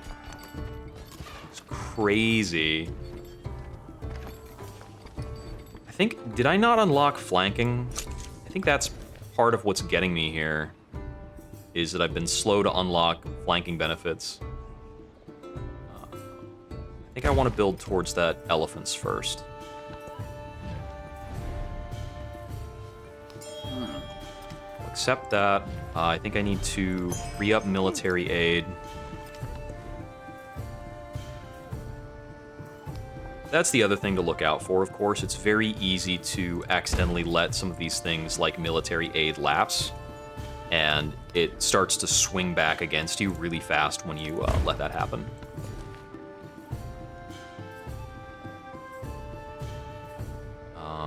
Sparrows Library is a very reasonable specialist to place. Being able to place good, effective specialists this early in the game is pretty nice. I'm going to move this unit up and see if I might have the chance to bulldoze his mine, but I think these two guys are going to tell me no. Got 4 turns left until next celebration. And that'll give us our next round of free goons. 3 units.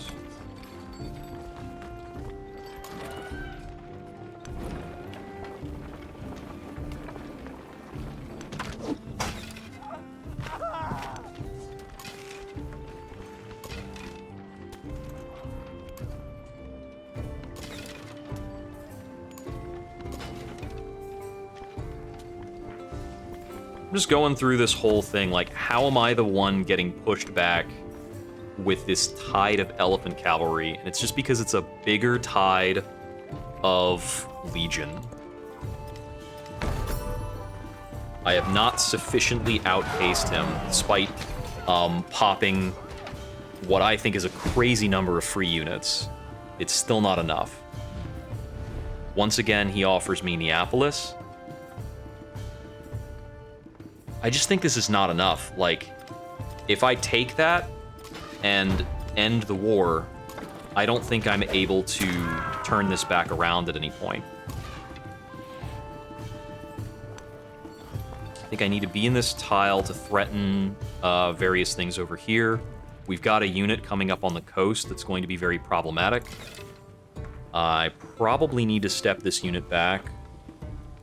Probably need to step this unit back. Yeah.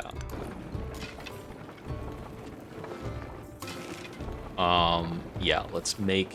Well, if I step this unit back off of this tile, then he's able to make a clean attack here, which I do not want to allow. I don't have another elephant ready to jump into the fray. This unit can't actually get back far enough. I think we just have to move units in such that we make this very costly for him.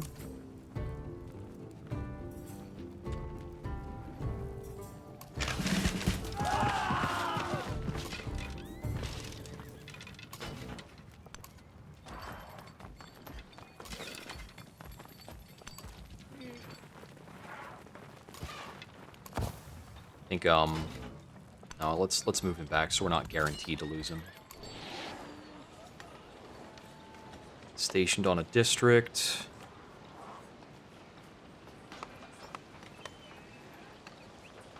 Yeah, we want the station on a district bonus because we don't have enough fortifications to take advantage of the fortification thing. Trade with Troy is helpful. We'll take the culture benefit there because our culture is the lower value. We gotta heal. Friggin' Legion, man. this is not even like Legion used well, is they don't have crazy Legion bonuses because the AI does not know to prioritize traditions. The AI doesn't really know how to use traditions almost at all, I don't think.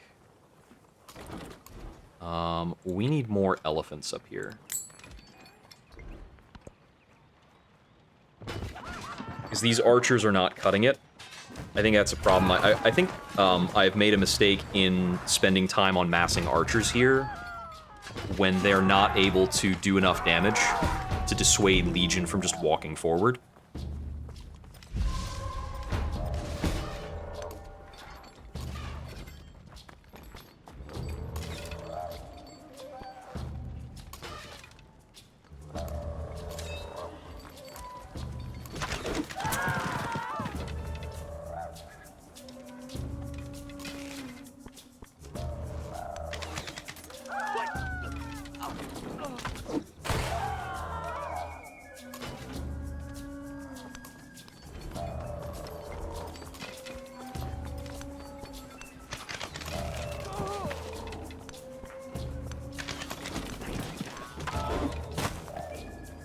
And really, the reason why Legion are so difficult to deal with is that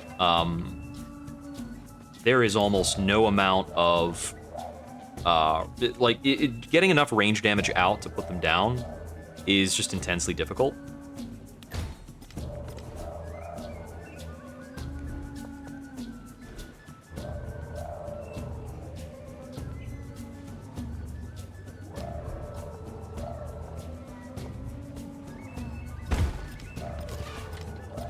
Order up, that unit healed.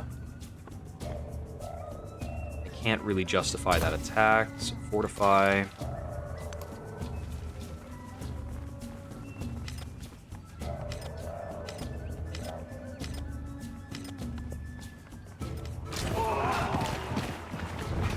More Legion coming in. He's built the Pyramid of the Sun. I don't know what that sound effect was for. He's got a milestone for Pax Imperatoria. We got War Settlement. Diplomatic Incident from Rome. That sound was from a city-state being defeated. But it was an unmet city-state. Oh no, that sound effect was Start of the Crisis. This is the wrong crisis.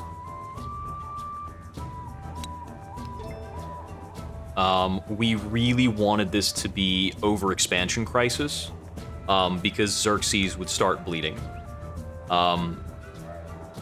Violent Independence Crisis, or Barbarian Crisis, is going to have almost no effect on the game. And that's really unfortunate. We really needed this to be something that would slow the AI down.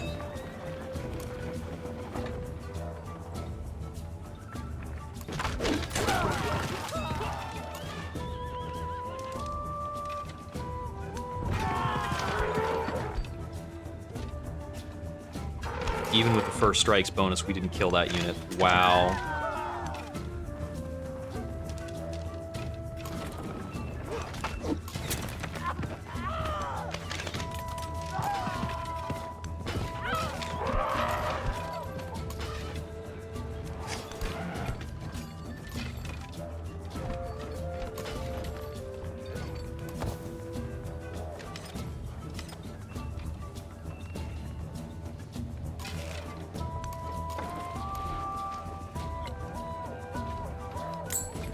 More elephants!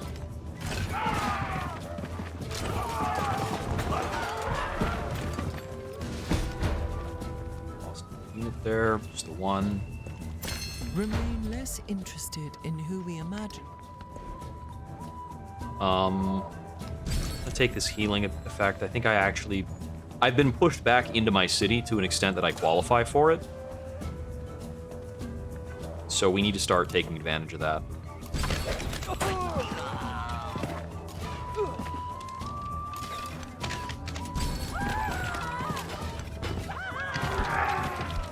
Celebration.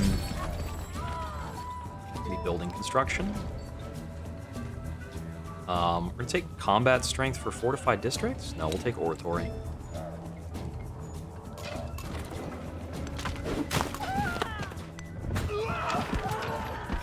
Take that.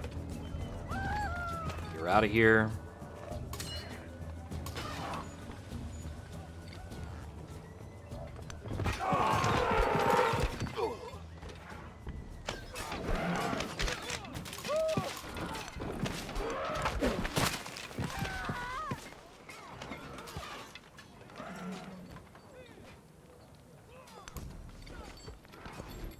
I'm just constantly baffled by how much punishment these guys are able to take.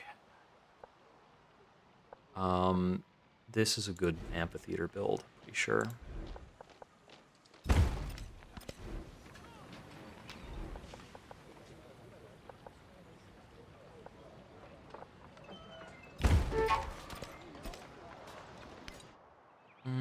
Okay, yeah, it's running up as undefended because we've had these units pop in. I'm just going to buy one elephant, and that should be enough to beat anything that's over here. This is really not a troublesome event. This is what I think this is the least interesting event that can occur in Antiquity. That unit's dead.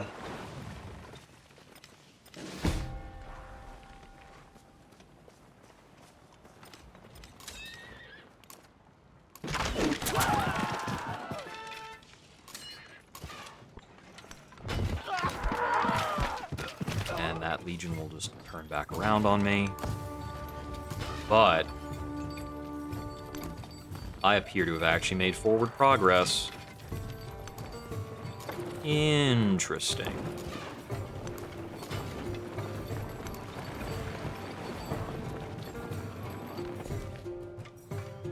Let's see how that holds up.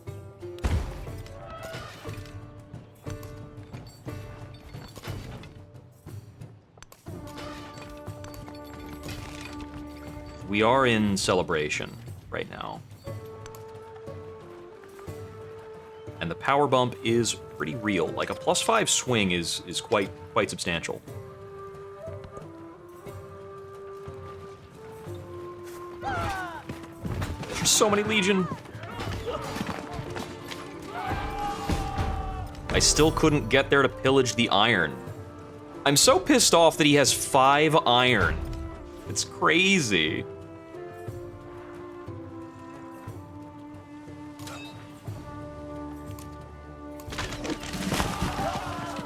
Man, that attack there.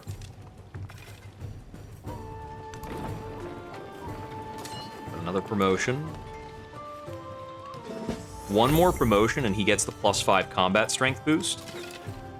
And that is very real.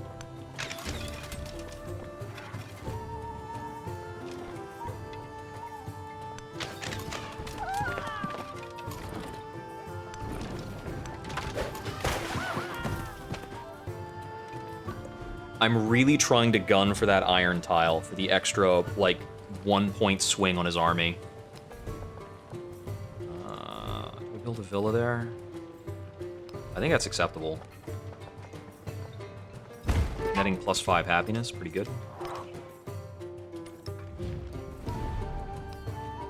Pay to swing the war. Get a research collab going. That should take out that encampment without a problem.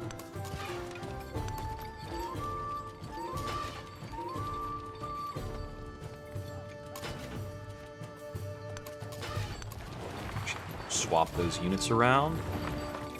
Threaten that attack.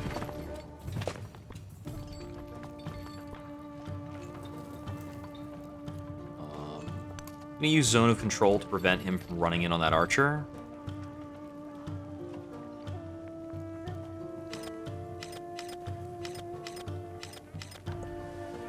I had the opportunity to pillage this before, but I chose not to because I wanted to target Ravenna. Oh, I did not actually have Zone of Control. Do cavalry not provide Zone of Control? They might not. That might be the reason to not be so crazy about cavalry.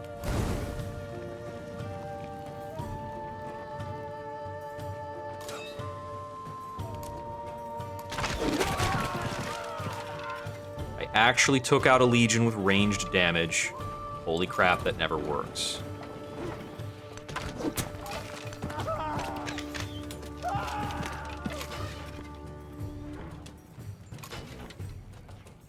I'm gonna have to sacrifice some units here to make sure this doesn't get on my ballista.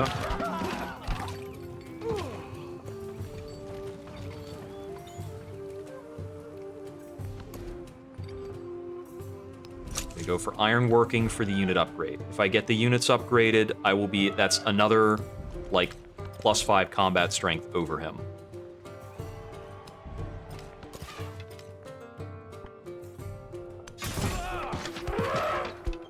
If we can get the upgraded units during a celebration, that should be enough for me to swing this. I do have a slight tech advantage over him in terms of, like, my science income. We are kind of bleeding on the northern front right now.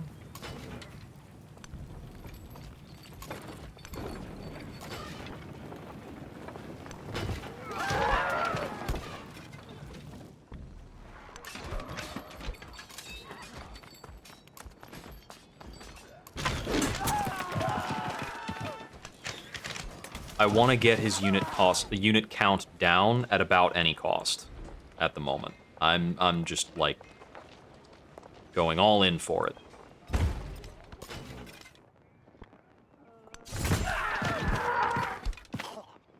Yeah, this over here is pretty effortless.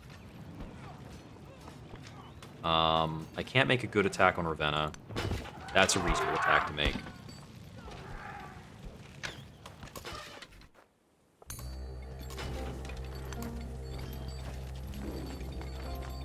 We're gonna lose 2 to 3 units up here, I think, on this round. We definitely lose that archer. I think we lose that ballista. Yep, we lost the archer and the ballista.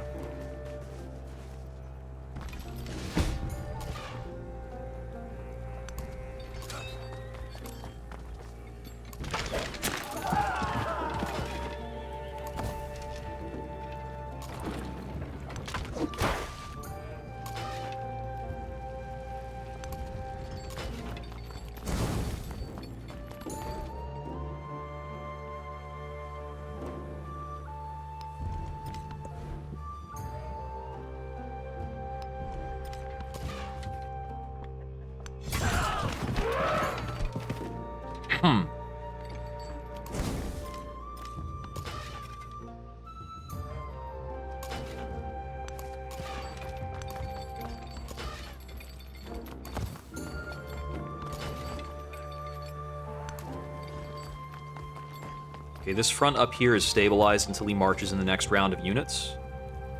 He should move... I don't know if he moves out of Ravenna to take out this elephant. I don't think he can. Because if he does, I can ballista attack, elephant attack to out Ravenna.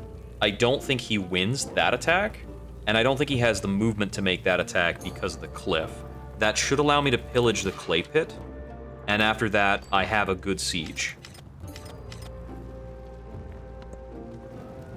Let's see what I'm not seeing. Like, is he gonna just ranged attack me from off screen? He's gonna march up some new guys, but it's not. It doesn't look too bad. Preserve the health of the healthy. Okay. That's a 9 gold policy. Well, it appears to be better than a couple things.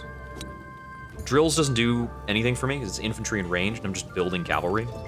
There is no accelerated cavalry policy. Just like, thank goodness, cavalry are so good in this game.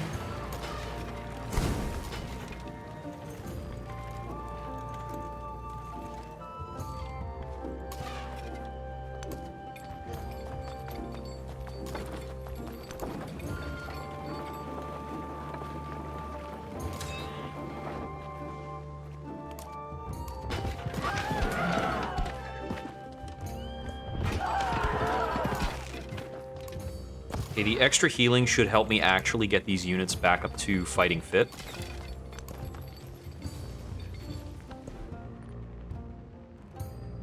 And we're gonna take this.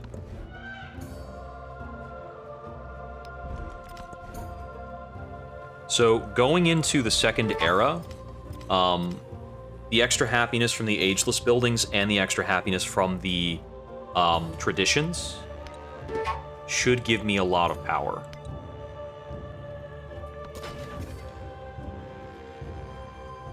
Move him back to heal up.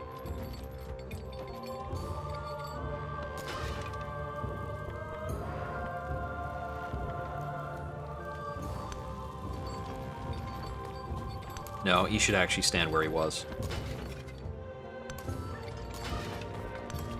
Because the game plan here is the Ballista starts attacking Ravenna while these units kind of hold out. This guy's not going to hold out if there's that many more Legion. Yeah, they got him. Despite the extra health from the pillage.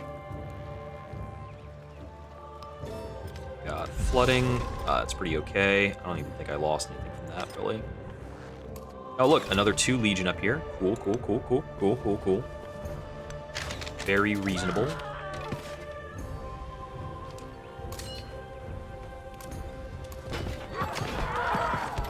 That's the weirdest friggin' way for those units to decide to make that coordinated attack. Why didn't the elephant that was already standing there just move? Alright. There.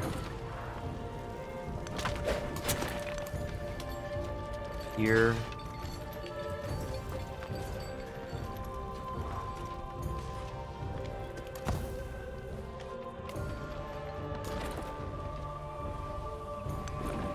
Need to be adjacent to the special building that gives the extra healing when you start healing.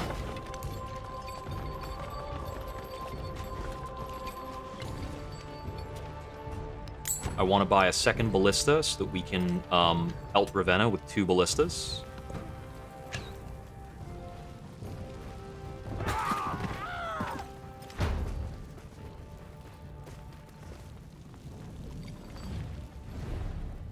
They're offering me a better city now.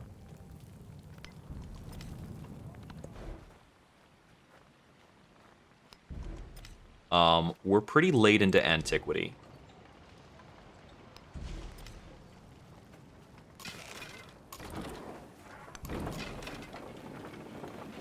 I was considering taking the surrender there just on the basis that I don't think there's enough time for another surrender offer to come out.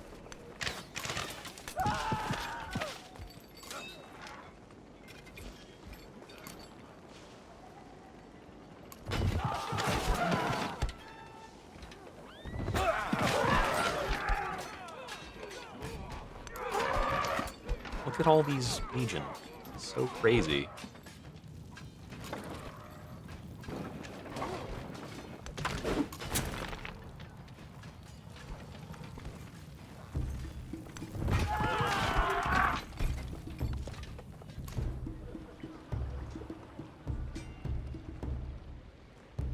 I think they do get straight up free units. I'm not sure. This is pretty great if I can get it.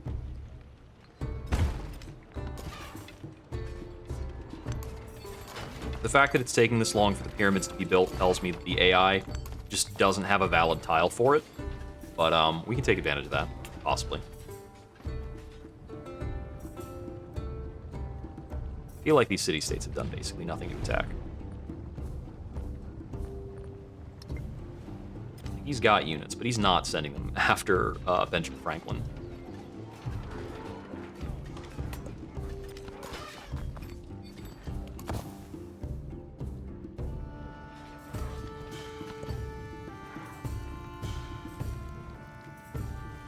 Yeah, I mean, this is such a broad front, it does help the AI with their insane unit spam.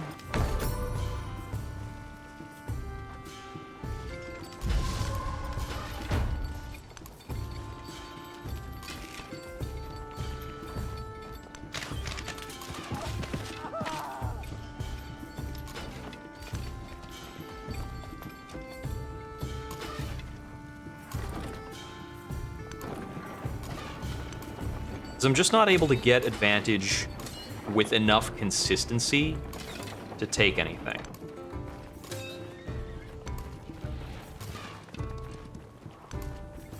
I'm going to see about maybe committing my commander towards this southern front, because I think I might be failing to close it out because I'm stepping my units outside of the command radius. and then they start dying.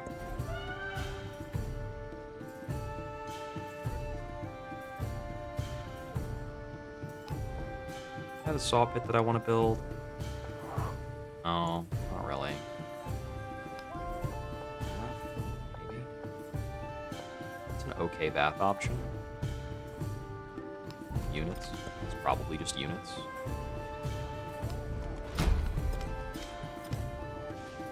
Okay, what kind of a hit are we taking? Oh, hey, cool. I have no specialized towns. I usually don't specialize in Antiquity.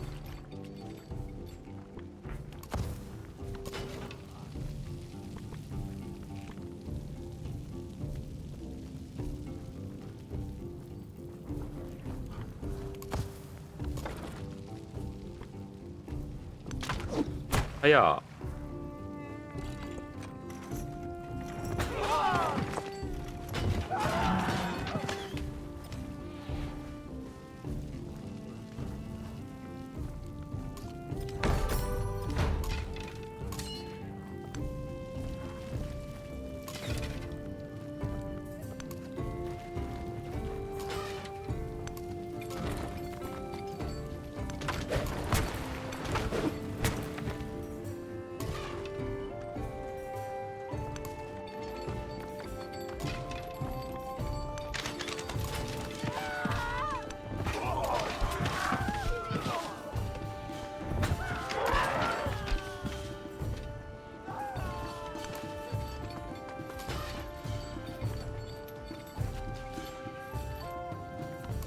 Wherever I can punch a hole right now, I'm just taking it.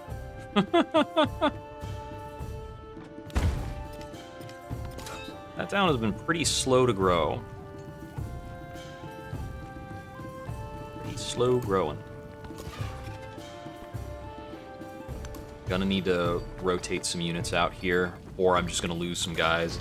Have to replace them. Same thing, really. Get healed. That unit should move up. Got more guys coming in for the most recent celebration.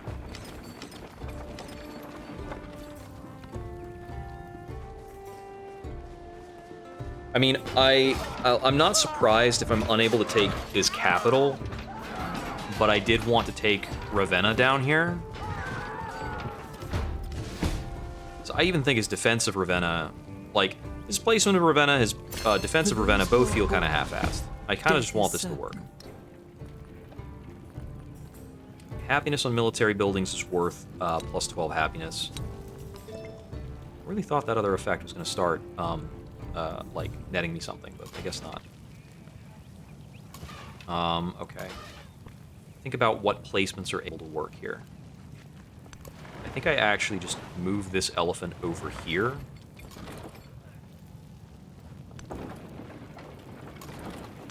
Both of these units can step back. This guy can step back. We move in here. That seems like a good play to make.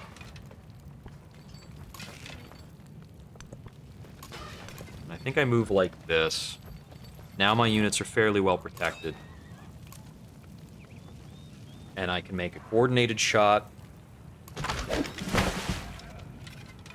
Does good damage there. And now we promote. Here we get the order commendation, which is huge. I'll take the settlement limit. I think. That's fine. Take the settlement limit.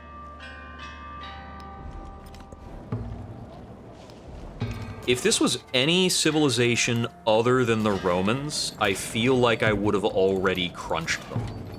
Like, entirely.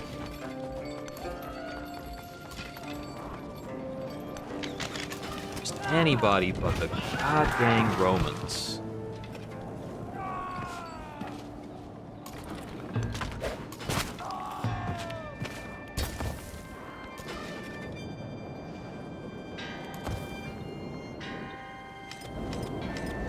Random friggin' blizzard.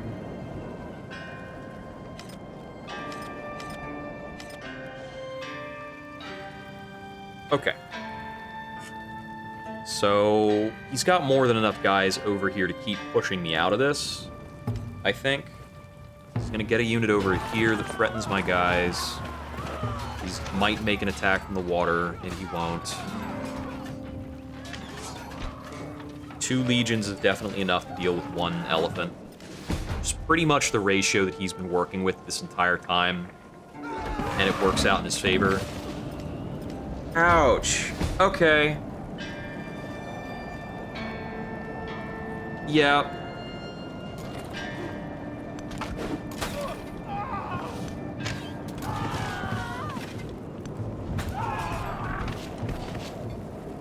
Did I just die on that attack? Wow, that's dumb. Previews friggin' suck sometimes.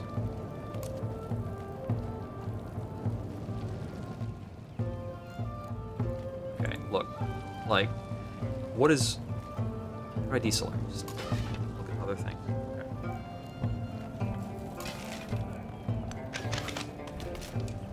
Kill the walls. I'm that far behind on it. I fell out of my celebration.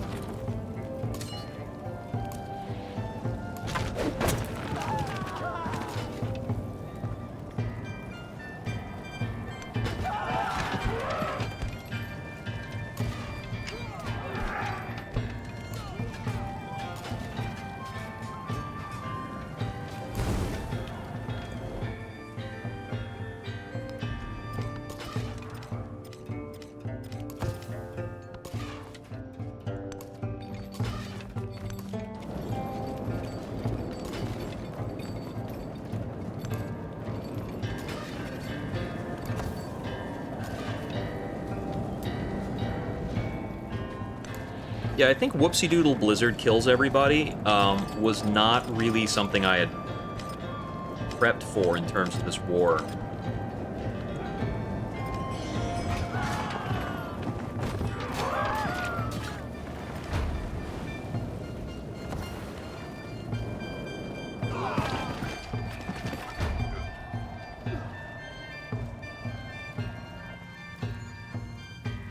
Okay, it made its final move across the map. Sheesh.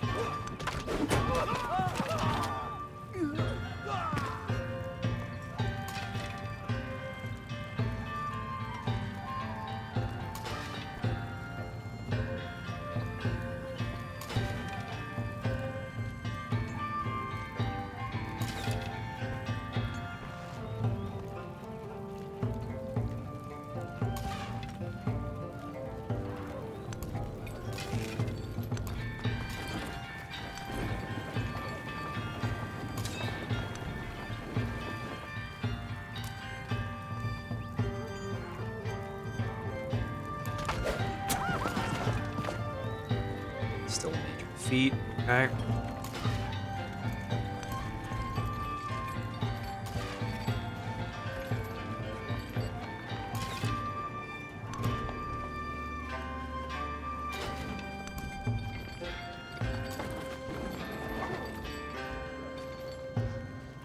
Is my attack power 3 on this attack?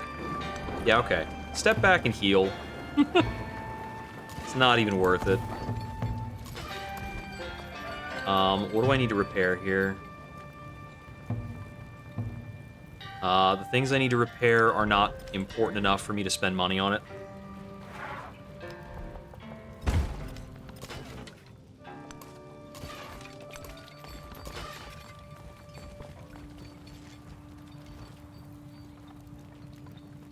think I might have to make this attack. No, we should probably circle around to keep eliminating units. Yep, he's gonna march in another friggin' guy here.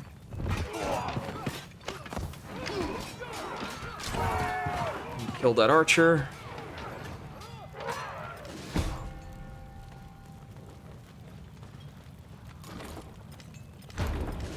Oh, no, I had moved him back to heal. What am I doing?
Yeah, this entire war is just gonna peter out. I've spent probably 60 years going through this war, and we're not gonna get anything done.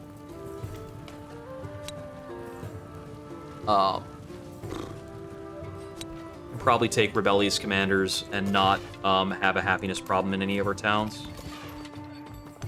which is pretty crazy, kind of cool, but what a waste of time this Antiquity era has been.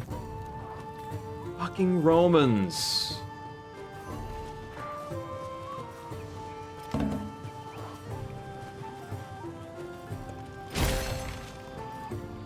I got a milestone on wonders. Soldiers. I snuck in the pyramids. Okay, it took me too long to get this this upgrade tech in, I think, is my problem. So I'm feeling that the science was a route out of this that took me way too long to get resolved. Now, next thing is over here. This coordinated attack. Then this hit. And this hit. Got another fresh legion here and no plan to deal with it. Over here, let's see. It has to be here to heal. Cannot make a good attack.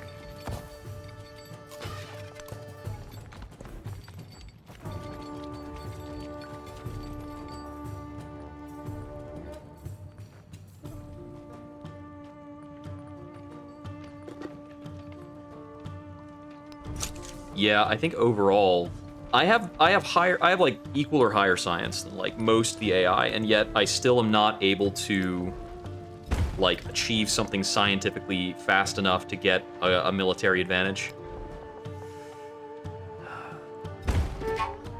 It's a good market.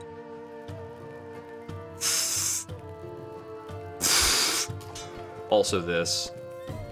Come on.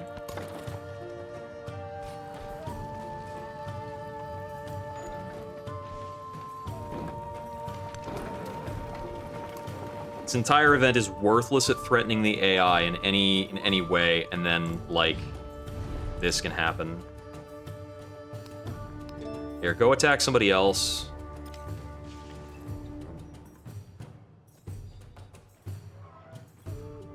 I think that will redirect their units around my stuff, but I have no idea.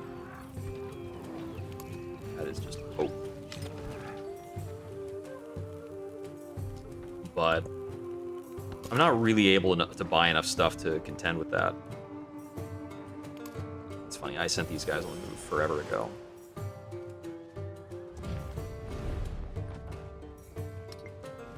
I don't know why I can't incite them to raid as well. Like, why do they not have a target?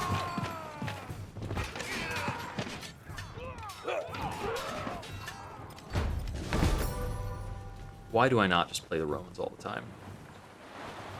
Oh, right. It's insanely boring to have units that overpowered. I'm not even kidding about it. Like, the degree to which Roman legions are strong is really absurd.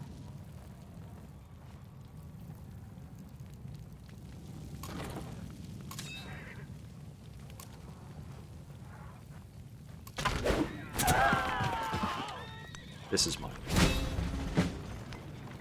Pax Imperatoria. I have to make some sacrificial attacks in this. Try and make sure this guy does not immediately recapture Ravenna. I think my actual play here is I weaken his units as much as possible. And then I sue for peace while the calculation shows him in a bad state.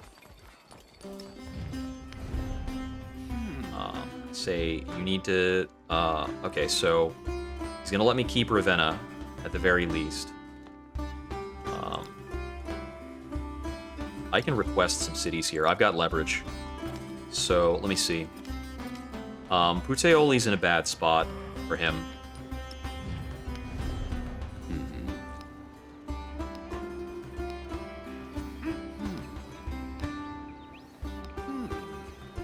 Looks like I can't get any I can't get, like, 2 cities of my choice. A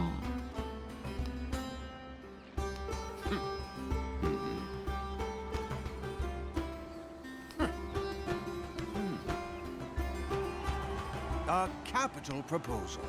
All right, Let's make it we work. squeaked out 2 extra cities at the end of the era. We did manage to snag Ravenna. So let's try and make sure we don't accidentally lose Kandahar while we're at it.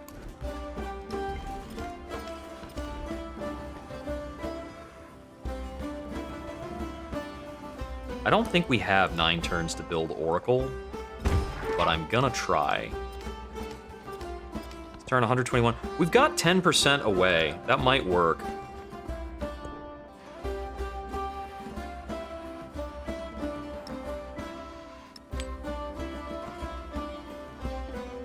I think we've got actually quite a few cities with negative happiness.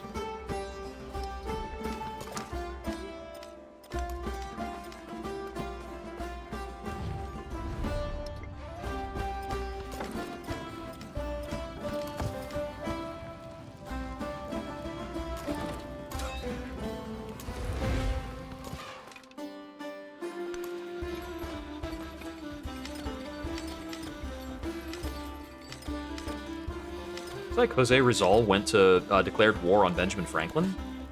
That's funny. I thought they were getting along, if anything. I don't think I'll actually lose this, but I think it's going to be pretty close. I definitely need to get some units down here to make sure this doesn't go sideways. But this still just prints like archers for the most part. They're not that tough.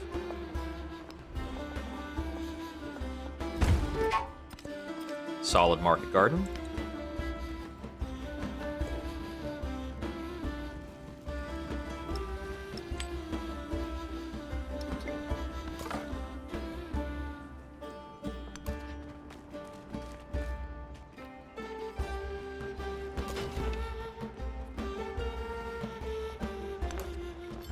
How is, oh man. Oh man, I'm 1 capture short of Pax Imperatoria. I might be able to trigger that by throwing down a settler somewhere, just for no reason. Let's just roll our production in and try and make that happen. Or actually, City-State Incorporation could also do it. Troy is a really good location. Takes 10 turns to incorporate.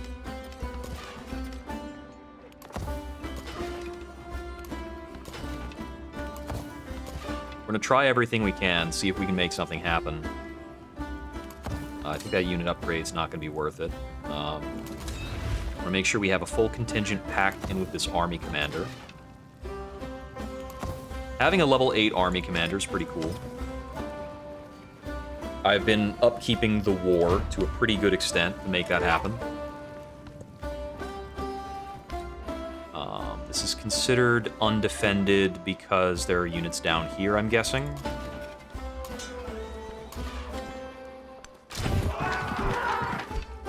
I just need to make sure the archers are not causing too much trouble. There are a lot of them. And then I should be okay. Let's upgrade that warrior, because that is a relevant guy.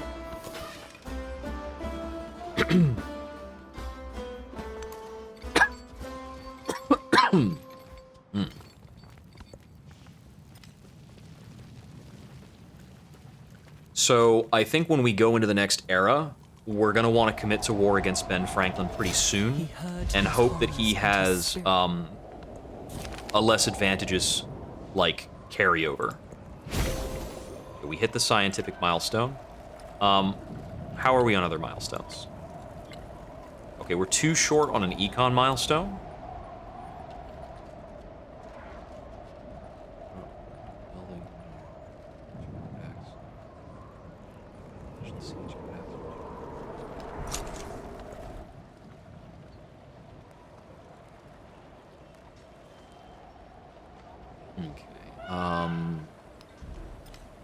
I don't actually need to train that. That's not good.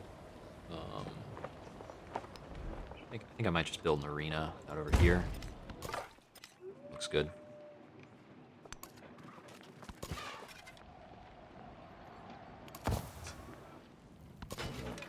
I could possibly get the resources I need through trade.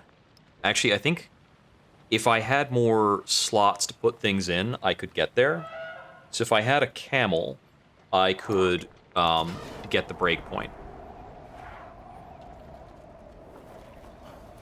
Looks like they're not rushing me. Also, like, Benjamin settled something down here? Like, what the heck, buddy? What are you doing? The AI is so crazy. They're very concerned with getting their benchmarks for, like, Pax Imperatoria and all that. That is a nasty squall line.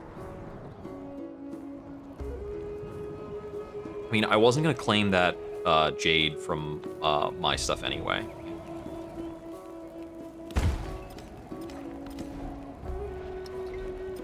I will try and block growth over there, I think. There, I can see a couple more tiles. These guys coming from up here? Why are they coming after me? They're probably, like, incited a raid on me.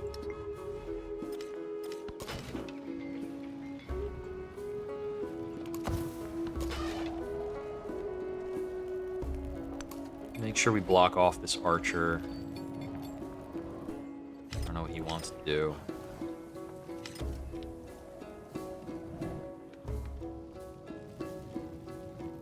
Looks like they considered me neutral after I prompted them to raid.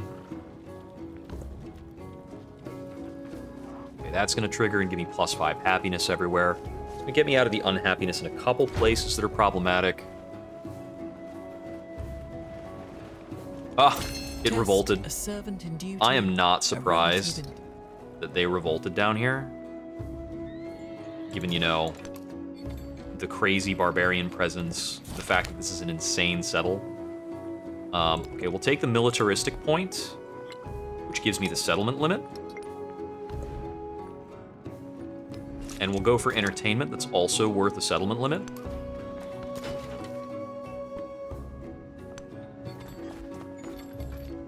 I'm gonna have to upgrade him, I think.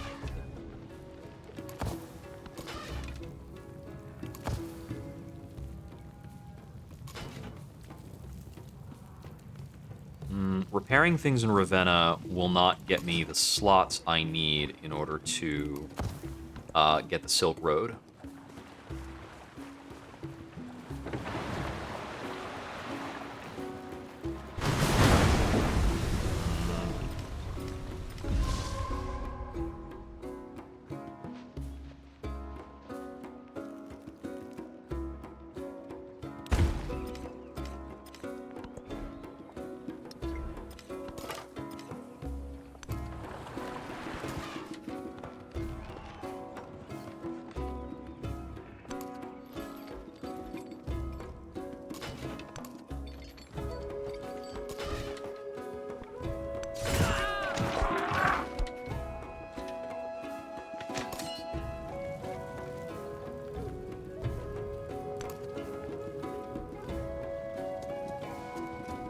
%. Integration is 5 turns. If we have those 5 more turns, then I should complete PAX. And if there are at least 2 slots at this integrated spot, I'll get the other thing. I'll get Silk Road as well. I think that's not going to have 2 slots. If I was able to expand to this camel, I'd be able to get it. If we get enough gold in the treasury, I might be able to kick a civilian out in a way that lets me get at least the salt.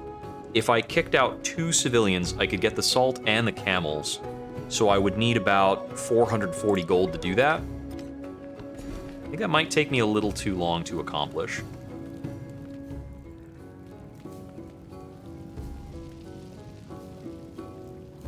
Just expand this border a bit. Oh no, I can't expand that, of course. Okay, so we've got a little bit of stuff up over here. Could be important. I can't explore from here. Unit is probably not going to get any more exploring done.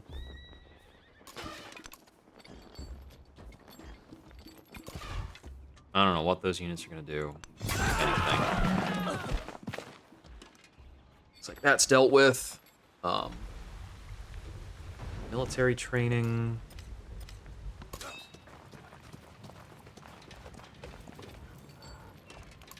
Just go on wake.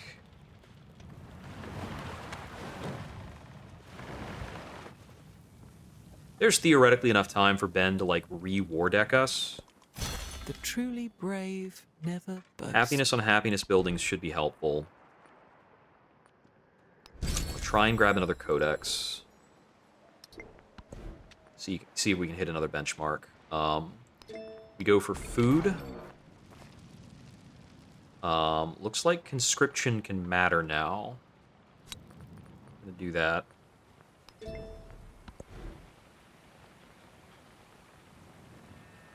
See if we can hit that just enough gold value. Repair the squall line damage, repair that. Looks like I can make a purchase next turn. One of those warehouses. Okay. So we can get out like a mediocre Nagarika settle to complete Pax Imperatoria. So I think I will take this settle right here, even though all it does is get me a little bit of gold. I mean, it gets me a little bit of gold. It also gets me, what's it called? It gets me Pax Imperatoria. That's all it does. In terms of cities, this is a bad city. The grains of sand. We got Oracle, I guess. Camera wanted us to look at the lovely, lovely ice wall for a moment. Put out a merchant.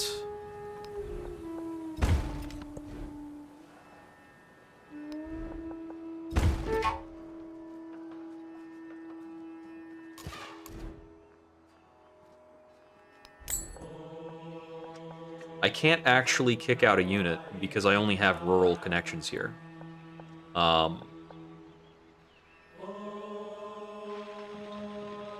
Sort of. So I can do that, which does give me like a border bump.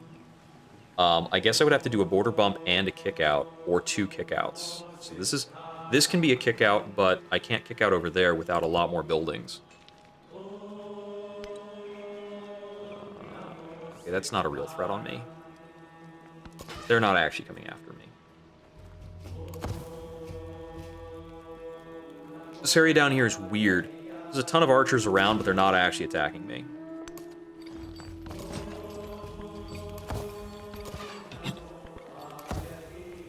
So I need to be ready to check them in case they... Okay, so that city fully burned down. It's gone. I guess that was barbarians performing a raise action. That explains who they were mad at, I guess. So we're at 95%. And actually, if Troy is set to integrate, I shouldn't take this settle. Because it's a truly bad settle.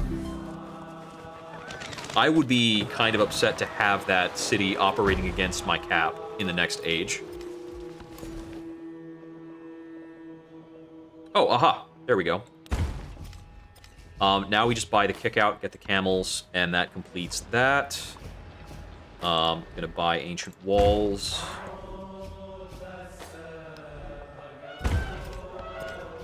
We're at that walling up phase. Not gonna worry about changing those around. Yeah. I'm actually gonna delete that unit before I'm tempted to do before I'm tempted to misplay. Okay, I think they actually did shoot him because they've finished their goal of raising the town they were knocking over. I'm not sure what their AI is necessarily telling them to do. I'm very, very cautious about this. I think I can step out to make this attack. And that should be okay. Might have just lost that unit. That's okay. These things happen. Integrating Troy gets me some resources. Does this integrate as a city when it comes in, or does it remain a, it remains a town. Age is coming to an end, and I think that's coming to an end because I hit the Pax Imperatoria Golden Age checkmark. I just got the challenge complete for Pax Imperatoria, so I think I got it. Yeah, legacy option for next age, Pax Imperatoria Golden Age. Gain an infantry unit in every settlement you conquered last age. That's going to be 2 settlements. 2 free infantry units I don't think is quite enough for me to feel really good. Let's see what we're looking at.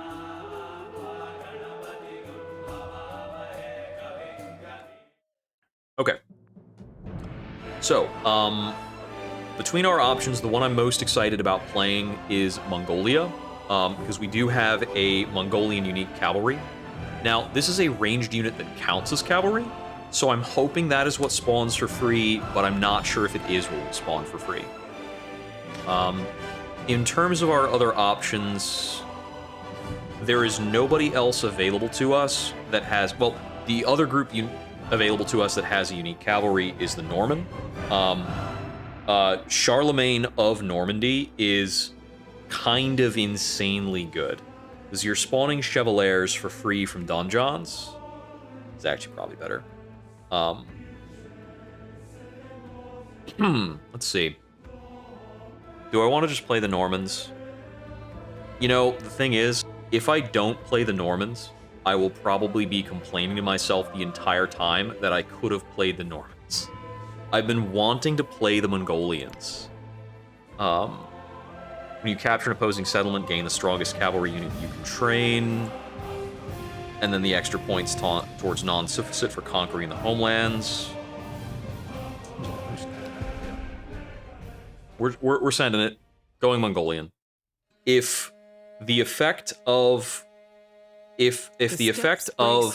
Charlemagne does not spawn Keshigs for me, I'm going to be very sad, but it's still playable. I really want him to spawn me free Keshigs.